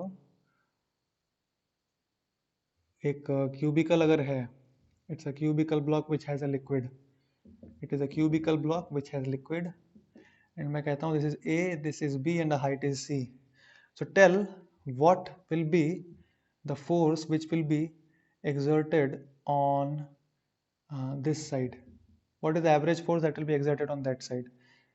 This is open, ये lid खुला हुआ है, it is just a chamber in which water is fully, fish tank बोलते हैं ना शायद, फिश टैंक टाइप का है, ऊपर से खुला हुआ है नीचे से ढका हुआ है। ऊपर से खुला रहने का सिग्निफिकेंस क्या है कि वहाँ एटमॉस्फेरिक प्रेशर पी नॉट है, खुला नहीं रहता बंद रहता तो फिर बताना पड़ता, कुछ कुछ और डेटा देना पड़ता अपने को पता करने के लिए वहाँ प्रेशर कितना है। तो यहाँ का प्रेशर हम पकड़ लेते हैं पी नॉट, और नीचे का pressure P not plus rho G C by two, average pressure, और उसका इसका इसका क्रॉस सेक्शन एरिया कितना हो जाएगा, B C. So this is the answer, vertical area is B C, this is the answer. समझ पा रहे हैं आप, दैट्स इट। घुमा फिरा के थोड़ा ऐसा दे सकता था, कभी कोई ऐसा करके दे देता, तो आपको यहाँ पे पानी मार रहा है ऐसा करके, right, water is hitting it like this, again you have to just tell the vertical thing like this ये वाला एरिया आपको बताना था, इसका ये वाला पोर्शन बताना था कितना होगा, ये वाला पोर्शन बताना था कितना होगा। एक बार लाइव क्लास में याद दिलाना, ऐसा कुछ क्वेश्चन करा देंगे तो आपको कॉन्फिडेंस आ जाएगा थोड़ा, बट बाकी essentially this concept is same, that what is the average force that the liquid will exert on the walls of the container। ठीक है, so this is the section 1 of fluid mechanics। Now we can proceed to the section 2 of fluid mechanics, and that is Archimedes principle. Just let me once check if the time is there. Okay, it's already 1 hour 14 minutes. I think I can take Archimedes principle, देखो फटाफट, it's already 5, right? ठीक है, no problem. This is section 2 of the fluid mechanics and this is Archimedes principle. We'll start with Archimedes principle. So what is Archimedes principle basically? Archimedes principle is that वो जो band force का जो formula पढ़ा है ना हमने, that is only Archimedes principal. उसी को थोड़ा सा सजा धजा के हम लोग क्लास में बताते हैं, आप लोग बड़े हो गए, मैं डायरेक्ट काम का चीज बताता हूँ आपको। अगर एक ऑब्जेक्ट है which is V I immersed, so the band force that will act on this body is the volume of the immersed portion into the density of the liquid into g. That's it. This is the Archimedes principle, nothing else. Now of course इसका हम थोड़ा सा detail में पढ़ेंगे भी. देखो ये V I rho L क्या है, आप इमेजिन करो ना, just try to imagine that there is one bucket which is completely filled with some liquid. अब मैं इसमें जितना वॉल्यूम घुसाऊंगा कोई भी चीज का, जितना मैंने वॉल्यूम यहाँ पे इंसर्ट किया है, what ever is the inserted volume, क्या इतना ही पानी बाहर आ जाएगा? ये जो मैंने इंसर्ट किया ना, so this portion which is there, इतना ही पानी बाहर गिरेगा. एग्जैक्टली उतना ही पानी क्या होगा, बाहर गिर जाएगा. तो अगर मैं देखूं V I into rho L, ये वी आई क्या है, what is volume of immerse portion, this is also the volume of the displace liquid, right. जितना आप इमर्स करेंगे उतना ही लिक्विड डिस्प्लेस हो जाएगा. देख जितना घुसाएंगे, जितना इमर्स्ड पोर्शन है, इमर्ज मतलब इस लेवल के नीचे जितना पोर्शन गया है उतना ही पानी बाहर भी आ जाएगा ना, पानी तो गिर जाएगा, फुल्ली भरा हुआ था. तो the displaced liquid into rho of L into G. Now volume of displaced liquid into rho of liquid, this is the mass of the displaced liquid into ji. This is what Archimedes principle is. Archimedes principle states that if a body is submerged, अगर उसको अंदर घुसाते हैं तो वो कितना force लगाता है ऊपर की तरफ, the wait of the displaced liquid mg, और यहाँ पे mass is the mass of displaced liquid. वही बोलता है आर्किमिडीज प्रिंसिपल कि आप किसी भी अगर ऑब्जेक्ट को घुसाते हैं किसी एक लिक्विड में, तो वो कितना फोर्स लगाता है ऊपर की तरफ उस बॉडी पे, मास ऑफ द डिस्प्लेस्ड लिक्विड जितना है उतना ही. अगर आपने घुसाया और कुछ लिक्विड बाहर गिरा तो उस लिक्विड को उठाओ और मेजर करो कितना उसका वेट है, तो जितना उसका वेट होगा उतना ही बैंड फोर्स वो लगाएगा उस ऑब्जेक्ट पे, liquid. Amazing. Anyway it works like this only. हमको जो एसेंशियली प्रॉब्लम सॉल्विंग के लिए चाहिए, अपने को हीरो नहीं बनना है, अपने को जो प्रॉब्लम सॉल्विंग के लिए चाहिए वो ये चाहिए, F B equal to V I into rho of liquid into g. बस ये ध्यान में रखना है आपको, ठीक है. Now this was the first thing that you have to take care of. Second is principle of flotation. Second is principle of flotation. See what is the maximum bind force that can be exerted? What is the maximum bind force that can be exerted by a liquid? ये जो Vi है, अगर body को पूरा ही डुबा दिया जाए तो Vi क्या हो जाएगा, volume of the body. So the maximum bind force is volume of the body into the density of the liquid into G. This is the maximum bind force. More than this cannot be exerted anyway because पूरा घुसा दिया body को, इससे क्या हो सकता है. This is the max bind force which a liquid can offer.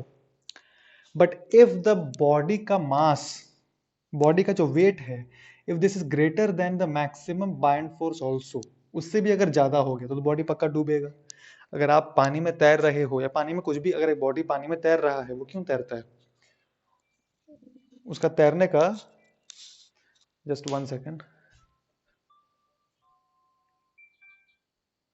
या आई एम सॉरी.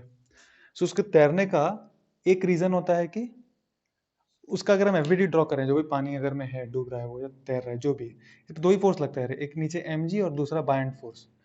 तो डूब कब जाएगा, जब mg ज्यादा होगा बाइंड फोर्स से. अब बाइंड फोर्स का एक मैक्सिमम वैल्यू भी है जो कि इतना है, तो अगर mg मैक्सिमम बाइंड फोर्स से भी ज्यादा हो गया तो गारंटी डूबेगा. तो वही कॉन्सेप्ट है, mg greater than maximum buoyant force. Equality का साइन नहीं दे रहा, ध्यान रखना. मास ऑफ द बॉडी कितना होगा, volume of the body into density of the body into G. If this is greater than or equals to F max is what, volume of the body into the density of the liquid यहाँ से into G. So you are getting what, see, अगर हमारा density of the body is greater than density of the liquid, then definitely the body is going to sink. पहला condition. पहला condition क्या है, it definitely sinks. ठीक है. यहीं से दूसरा condition आता है कि अगर density of the body is less than the density of the liquid, the body will float. The body will certainly float while being partially submerged. partially submerged रहेगा और वो float कर लेगा. तीसरा क्राइटेरिया क्या है, अगर density of the body equal to density of the liquid है, जस्ट दोनों का अगर इक्वल है तो बॉडी तैरेगा, बॉडी फ्लोट्स, नो प्रॉब्लम. थोड़ा ध्यान दो क्या होगा, डेंसिटी ऑफ द बॉडी अगर density of the liquid equal हो गया तो तैरने के लिए क्या चाहिए, आप उस बॉडी को धीरे धीरे डुबाओ. सपोज यहाँ पे ये बॉडी, इसको हम अगर धीरे धीरे डुबाते हैं, पहले इतना डुबाए, थोड़ा सा और डुबाए, थोड़ा सा डुबाते गए ऐसे करके, तो क्या हो रहा है, इसका जो वेट है वो कितना है, volume of the body density of the body into ji. This is the weight. और जो बाइंड फोर्स है उसका मैक्सिमम वैल्यू कितना है, ये तो वेट ऑफ द बॉडी समझ रहे हो ना तुम लोग, ये तो weight of the body fix है, volume of the body to density of the body into ji, this weight of the body वो तो फिक्स है, उसका कुछ नहीं कर सकते। अब बाइंड फोर्स मैक्सिमम कितना है, volume of the body into density of the liquid into g, ये मैक्सिमम बाइंड फोर्स है। कंडीशन क्या दिया है, rho B equals to rho L, तो बोला ये दोनों बराबर है। तो मैक्स बाइंड फोर्स कब अचीव होगा, जब आप बॉडी को पूरा का पूरा डुबा दो ऐसे, राइट। तो जब बॉडी को पूरा डुबा देंगे उस समय बाइंड फोर्स का वैल्यू और ये इक्वल हो जाएंगे। इसका मतलब जस्ट जब पूरा डुबा देंगे उस समय पूरा डूब के ये तैरेगा, मतलब यहाँ तक सर तक पानी आ चुका है उसका, यहाँ तक पूरा डूब चुका है और अब तैर रहा है। समझ में आ रहा है ना, क्योंकि मैक्स बाइंड फोर्स इसके बराबर हुआ, उसके बराबर। कैलकुलेशन से हम समझ सकते हैं अगर ये इसके बराबर है, क्योंकि क्या है, बॉडी जैसे जैसे डूबते रहता है buoyant force goes on increasing, and जब पूरा डूब चुका है तो buoyant force becomes constant, that is this much. But in a special case where density of liquid and density of body is same, तो हम ऑब्जर्व करेंगे कि जब बॉडी को पूरा डुबा देते हैं तो क्या होता है, बाइंड फोर्स और जो वेट है वो सेम हो जाता है। इसका मतलब बॉडी तैरेगा while being fully submerged, बॉडी तैरेगा no doubt, but while being fully submerged, और a net will be zero, net force zero होगा। क्यों, क्योंकि जो ऊपर की तरफ बाइंड फोर्स लग रहा है और जो नीचे की तरफ mg लग रहा है वो सेम है, तो net force will be zero. इसका मतलब ये नहीं कि बॉडी डूब नहीं सकता, बॉडी डूब सकता है, अगर बॉडी का इनिशियल कुछ वेलोसिटी है तो उसी कांस्टेंट वेलोसिटी से डूबते रहेगा और ग्राउंड तक पहुंच जाएगा, एक्सेलरेट नहीं करेगा। In this case it will accelerate, oh sorry, इस केस में तो तैर ही रहा है, इस केस में इट विल एक्सेलरेट, डूबेगा तो जरूर पर वो एक्सेलरेट होते हुए नीचे जाएगा, क्योंकि mg है ना, mg और बाइंड फोर्स, नेट एक्सेलरेशन नीचे की तरफ है। यहाँ पे नेट एक्सेलरेशन नहीं है, तो अगर आप छोड़ दोगे थोड़ा सा, पूरा सबमर्ज किया, सपोज सपोज ये मेरा लिक्विड है और यहाँ पे सबमर्ज करके छोड़ दिया, और अगर rho L equals to rho B है तो यहाँ पे रह के वो रेस्ट पे रह लेगा, पकड़ के यहाँ पे छोड़ दो तो रेस्ट पे। अगर इनिशियल वेलोसिटी 2 मीटर दे पर सेकंड दे के छोड़ेंगे तो 2 मीटर पर सेकंड से चलते रहेगा, क्योंकि ए नेट जीरो। तो this is the principal of flotation, ठीक है। ऑल राइट, आर्किमिडीज प्रिंसिपल में now let us just try to solve some questions, ठीक है। And for the sake of simplicity and for practice, what I will do is I'll straight away recommend that you start solving after, अगर आप ये video देख रहे हैं, देख ही रहे होंगे, then you start solving HCV. I'll tell you the question number and then you look, because I'm going to give you the solutions of HCV right now only. You can start from question number 9. Question number 9 onwards till question number 15 you can solve quickly, क्योंकि 9 to 15 मैं अभी तुरंत solve करूंगा. These 7 questions I'll quickly solve in front of you. So you try question number 9 to question number 15 and then look at the solutions, ठीक है। Question number 9 देखो, question number 9 मैं थोड़ा change कर रहा हूँ data. I'm changing the data. Say for example that there is an ornament जिसका air में weight है 50 ग्राम in air. It weighs 50 gram in air. And say for example it weighs 46 gram in water, and gold has a relative density of 20. I remember this question. And copper has a relative density of 10. इसमें data बहुत गंदा दिया है तो calculation करने में problem होगा, तो आप ये सॉल्यूशन देख के you can once try to attempt what is given in HCV in case you haven't solved it. Ornament letter से उसका 50 ग्राम मास था in air and 46 gram is the mass in water. Gold का relative density is 20, copper का is 10। Now it's told you find the volume of copper added. Some impurities added, you have to find. So let us try to look at the solution. Ornament ko its mass is 50 gram, 46 grams. What is the bind force? It is equivalent to 4 mg लिखेंगे, मतलब कैसे करके लिखूं इसको मैं, चलो इसमें लिख देता हूँ, चलो 4 into 10 का power -3 into g, this is the net, ऊपर की तरफ फोर्स लग रहा होगा, राइट। अरे 50 ग्राम नीचे की तरफ है उसका हवा में, और पानी में नापे तो 46 ग्राम हो गया, मतलब 4 ग्राम बाइंड फोर्स दिया होगा उसको, m इंटू जी इतना बाइंड फोर्स है।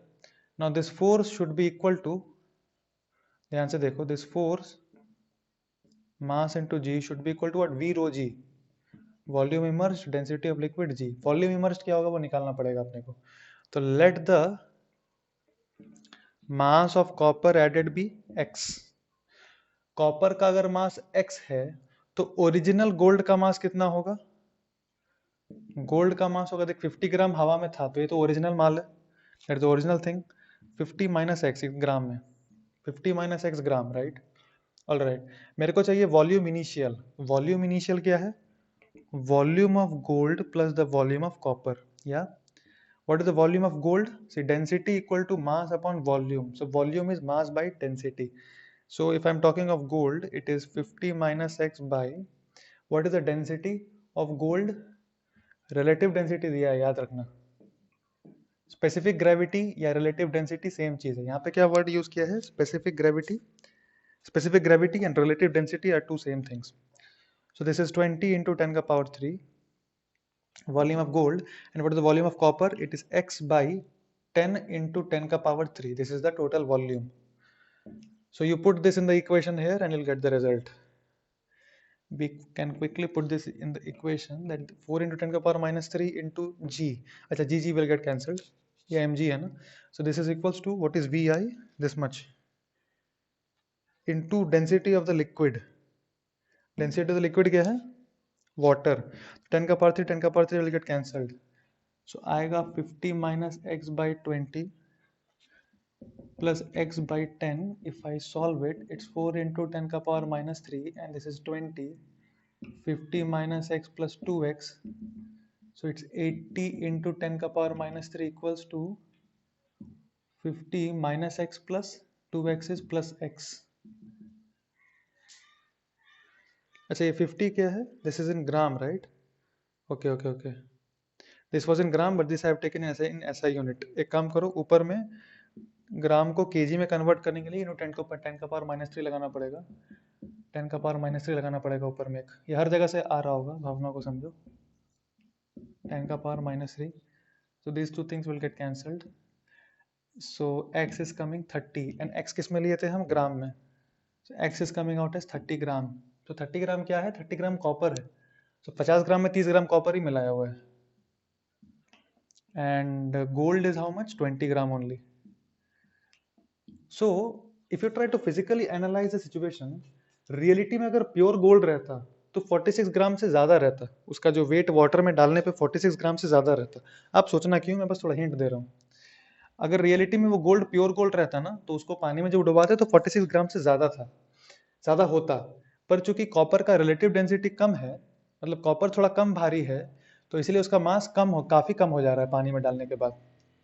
समझ में आ रहा है आपको? सो इस चेंज से हम बता सकते हैं, एक बार इसको ढंग से देखना, प्रैक्टिकली समझना कि क्यों इसका इसका इसका क्या सिग्निफिकेंस है। Then only you can appreciate this कि ये क्वेश्चन क्या है। It's a very good practical question, और ये it's very much applicable in real life also to find out the impurities in gold, what all mixtures have been done. ठीक है, now let us come to question number 10. Refer to the previous problem. Suppose the goldsmith argues that he has not mixed copper or any other material with gold. Rather, some cavities might have been left inside the ornament. Calculate the volume of the cavities left that will allow the weights given in that problem. Now he is saying that gold is there, 50 gram gold ही है, 46 gram water में है उसका weight, but he is saying I have not added any copper in it. So in that case, he is saying that now you find out the volume of the cavity. क्योंकि कहीं ना कहीं तो कुछ घपला किया है वो। 50 ग्राम जो है उसमें 50 ग्राम परफेक्ट सोना नहीं है, अंदर में कहीं कहीं छेद है। आप समझ रहे हैं ना?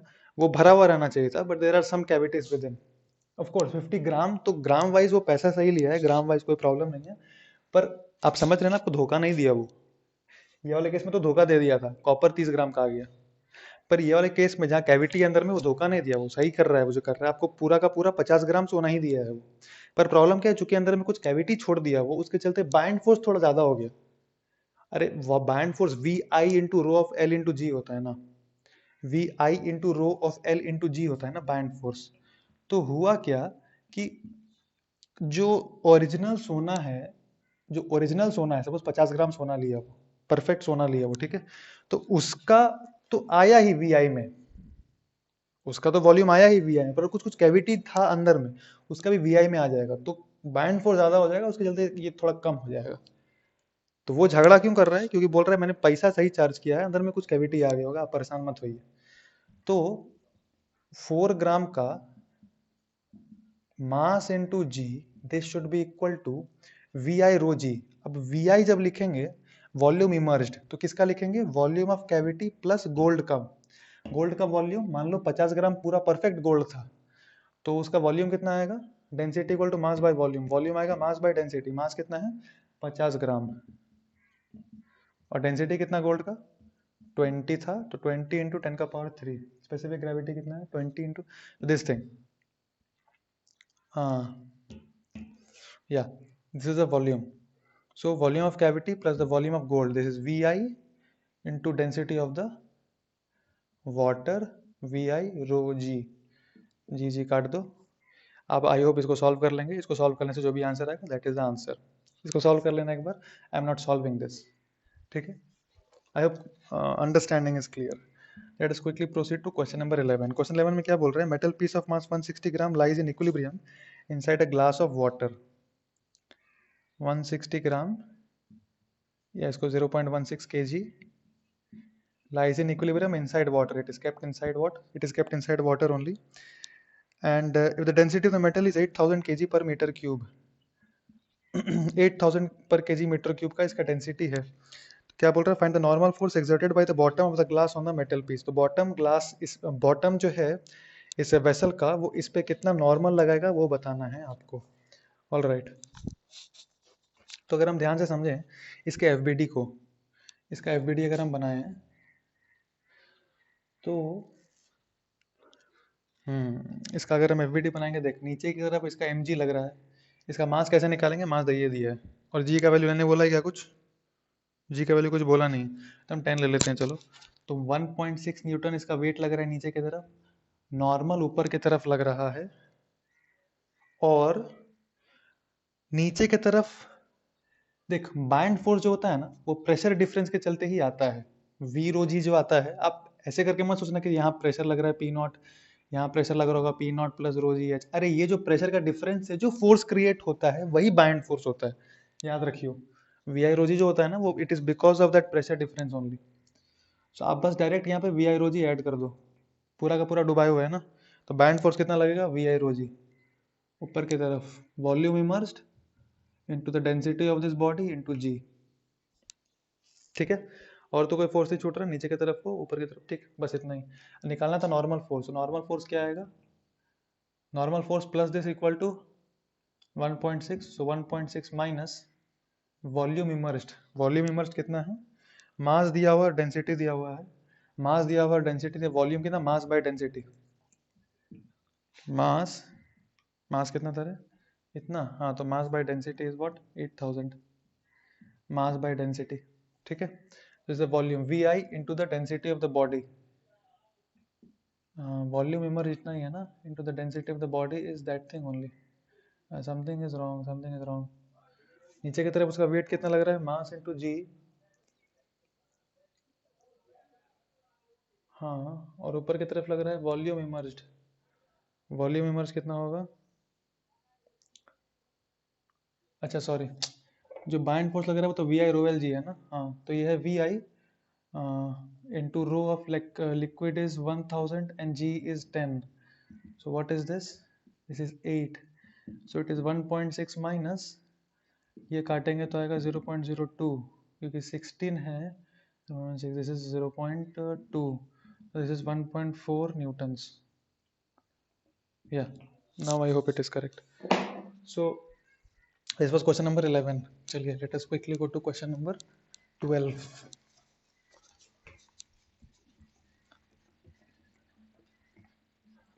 Let us quickly proceed to question number 12.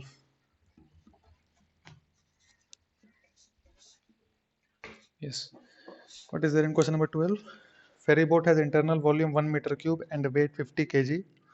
All right. इसका internal volume जो है बोट का, ये जो वॉल्यूम है this is 1 metre cube, and इसका खुद का मास दिया हुआ है 50 kg. उसका खुद का mass is 50 kg. Neglecting the thickness of the wood, find the fraction of volume of boat immersed in water. Okay. So volume of boat immersed in water मतलब mg should be equal to the bind force vi rho lg. So volume immersed, fraction of volume पूछ रहा है क्या, the fraction of volume immersed, तो vi कितना है, actually इसका एक छोटा सा फॉर्मूला होता है वॉल्यूम इमर्स्ड का, उसका डेंसिटी नहीं दिया हुआ ना, ठीक है हटो। वॉल्यूम इमर्ज क्या है, mass 50 by the density of the liquid, volume immersed. All right, fraction अगर चाहिए तो V I by volume of the body, volume of body तो एक ही है 1, सो 50 बाई 10 का क्यूब। परसेंटेज वाइज चाहिए कैसे चाहिए, बट फ्रैक्शन खाली पूछ रहा है, बट फ्रैक्शन ठीक है तो सिर्फ इतना ही होगा 5 by 100, 0.05। I don't know about the answer, let me check the answer. 12 का आंसर इज 1/20। हाँ 1/20 सही है, ठीक। So this is A part, this is correct. Let us go to part B. Part B क्या बोल रहे थे, if a leak develops in the bottom and water starts coming in. If a leak develops in the bottom, यहाँ पे एक leak develop हो गया, आपने मूवी में देखा होगा, यहाँ पे अगर एक लीक डेवलप हो गया and the water starts gushing inside, then it is said what fraction of boat's volume will be filled with water before water starts coming in from the sides। so reality में ऐसे float कर रहा है, ध्यान समझो, reality में ये ऐसे फ्लोट कर रहा है पानी पे इस लेवल पे, ठीक है। जैसे से पानी भरेगा इसके अंदर में, ये क्या होगा, इसका इसका खुद का वेट बढ़ेगा, सो ये थोड़ा नीचे आएगा, और ये जब नीचे आएगा, मान लो पानी यहाँ तक आया, late us say for this instance कि पानी यहाँ पे आ गया और आउटसाइड पानी यहाँ पे आ चुका है अब, तो पानी घुस जाएगा। समझ पा रहे हैं? सो इस सिचुएशन में हमको क्या यूज करना है, we have to imagine, there are certain assumptions, we have to imagine that boat is slowly sinking, slowly, it is not accelerated में सिंक नहीं हो रहा है, it is slowly sinking। कुछ बोला नहीं है, we can assume this safely, no problem। Slowly sinking से क्या है, इस पॉइंट पे I can balance the forces, ऊपर की तरफ जो बैंड फोर्स लग रहा है और खुद का जो टोटल वेट है, मतलब पानी का वेट प्लस इसका बोट का वेट नीचे की तरफ, they are equal, we have to take that into consideration, ठीक है।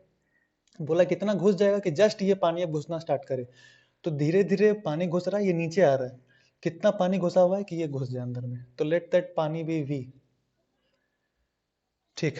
ऊपर की तरफ बैंड फोर्स कितना लगेगा, देख पूरा का पूरा घुस चुका है, तो बैंड फोर्स लगेगा V I rho g. Volume immerse कितना है, पूरा 1 metre cube, into density of the liquid is 10⁻³ V I rho into g, and this vi rho into g, which is the band force, vi rho g, yeah, that should be equal to नीचे की तरफ उसका खुद का wait, सो 50 kg जो है, this is the mass plus volume जो घुसा, let that be v, and उसका mass is 10⁻³ and this is the mass into g।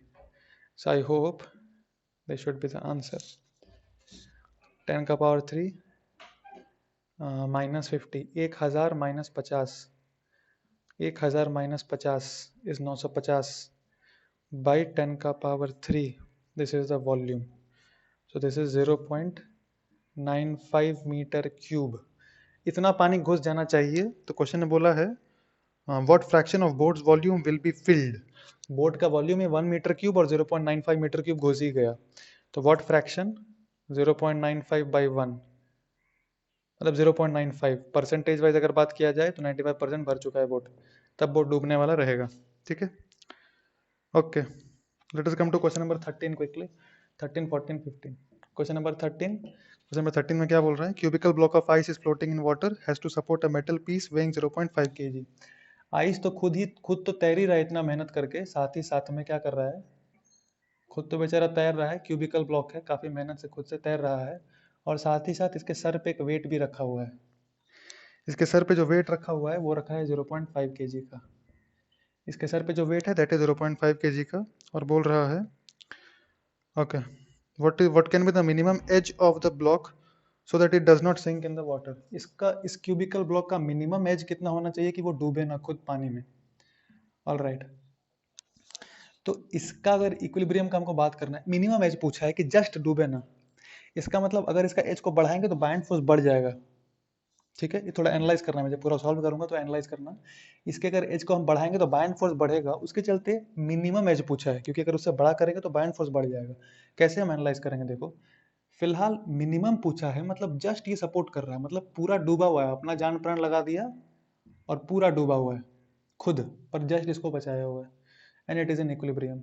सो इसका जो एफबीडी बनाएंगे, ऊपर से जो 0.5 kg का वेट लग रहा है, 5 g को लेने कुछ बोला है, नहीं लेने बोला, तो हम 10 ले लेते हैं, तो समझ रहे हैं ना, इसका जो वेट लग रहा है ये संभालेगा, इसका एफबीडी में इसका खुद का तो वेट है ही है, इसका 0.5 kg नीचे लग रहा है 5 newton, and that should be equal to the buoyant force.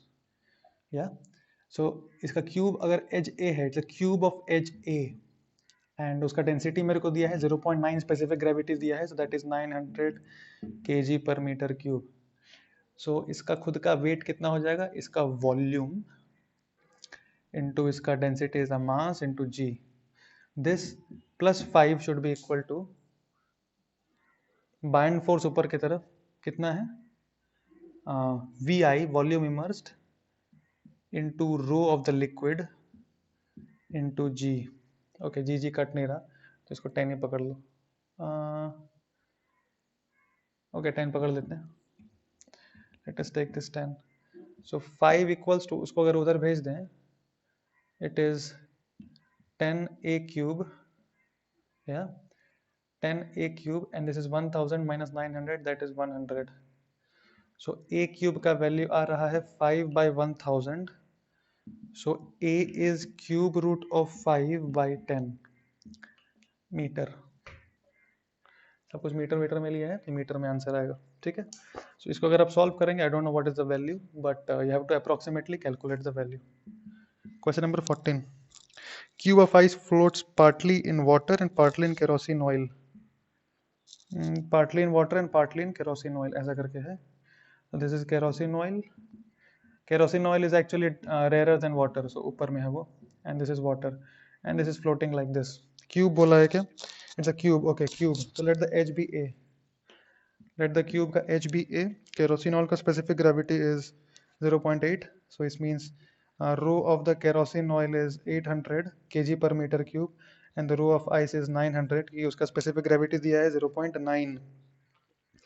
find the ratio of volume of ice that is immersed in water to that in kerosene oil, कितना ये वाटर में है और कितना केरोसिन ऑयल में, उसका रेशियो बताना है। नेचुरली हमको ये आइडिया क्लिक करना चाहिए कि let this distance be x, या अब इसको आप बायंसी से भी कर सकते हैं, प्रेशर से भी कर सकते हैं, any way you can do. Let me take the help of pressure. So let us say यहाँ पे है pressure P naught, again I am saying you can do it any way, एक बार करके देख लेना, क्योंकि दोनों ही में इमर्ज है अलग अलग, तो दोनों ही का बैंड फोर्स ऊपर की तरफ लगेगा, उसका वेट को बैलेंस करेगा। बैंड फोर्स, अब मैं बार बार कह रहा हूँ, प्रेशर इस मेथड से भी कर सकते हैं और बैंड मेथड फोर्स से भी कर सकते हैं। बैंड वाले से कर लेते हैं चलो, या प्रेशर वाले से, जैसा चाहो, चलो प्रेशर से कर लेते हैं एक बार, बैंड फोर्स एक बार किया था वहाँ पे, तो प्रेशर से करते हैं ताकि साबित हो सके कि प्रेशर का ही डिफरेंस को बैंड फोर्स बोलते हैं, ठीक है। तो इसका खुद का, अब हमको बस इक्विलिब्रियम का कंडीशंस लिखना है।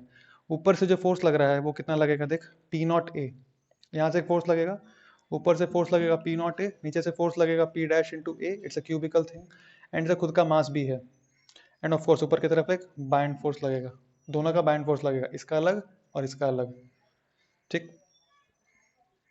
ठीक है। तो इसका मास भी है, प्रेशर का मेथड में झमेला होगा, बहुत सारे इक्वेशन लिखना पड़ेगा, लिख देते हैं चलो। ऊपर से कितना प्रेशर लग रहा है, P नॉट ए प्लस उसका m into g, volume ice है ना, तो उसका density, this is m into g, so this is pressure into उसका एम जी, नीचे की तरफ उसका वेट हो गया और ऊपर से प्रेशर भी हो गया। अच्छा, नीचे से क्या क्या लग रहा है, P डैश, P डैश को हम क्या लिख सकते हैं, देखो तो P dash I can write as P not plus, P not plus इसका डेंसिटी कितना है केरोसिन ऑयल का, 800 plus rho g, let this height be X, okay, rho ji H plus water में आ गए अब हम, तो रो जी एच क्या है, ए माइनस एक्स, ये प्रेशर है यहाँ पे।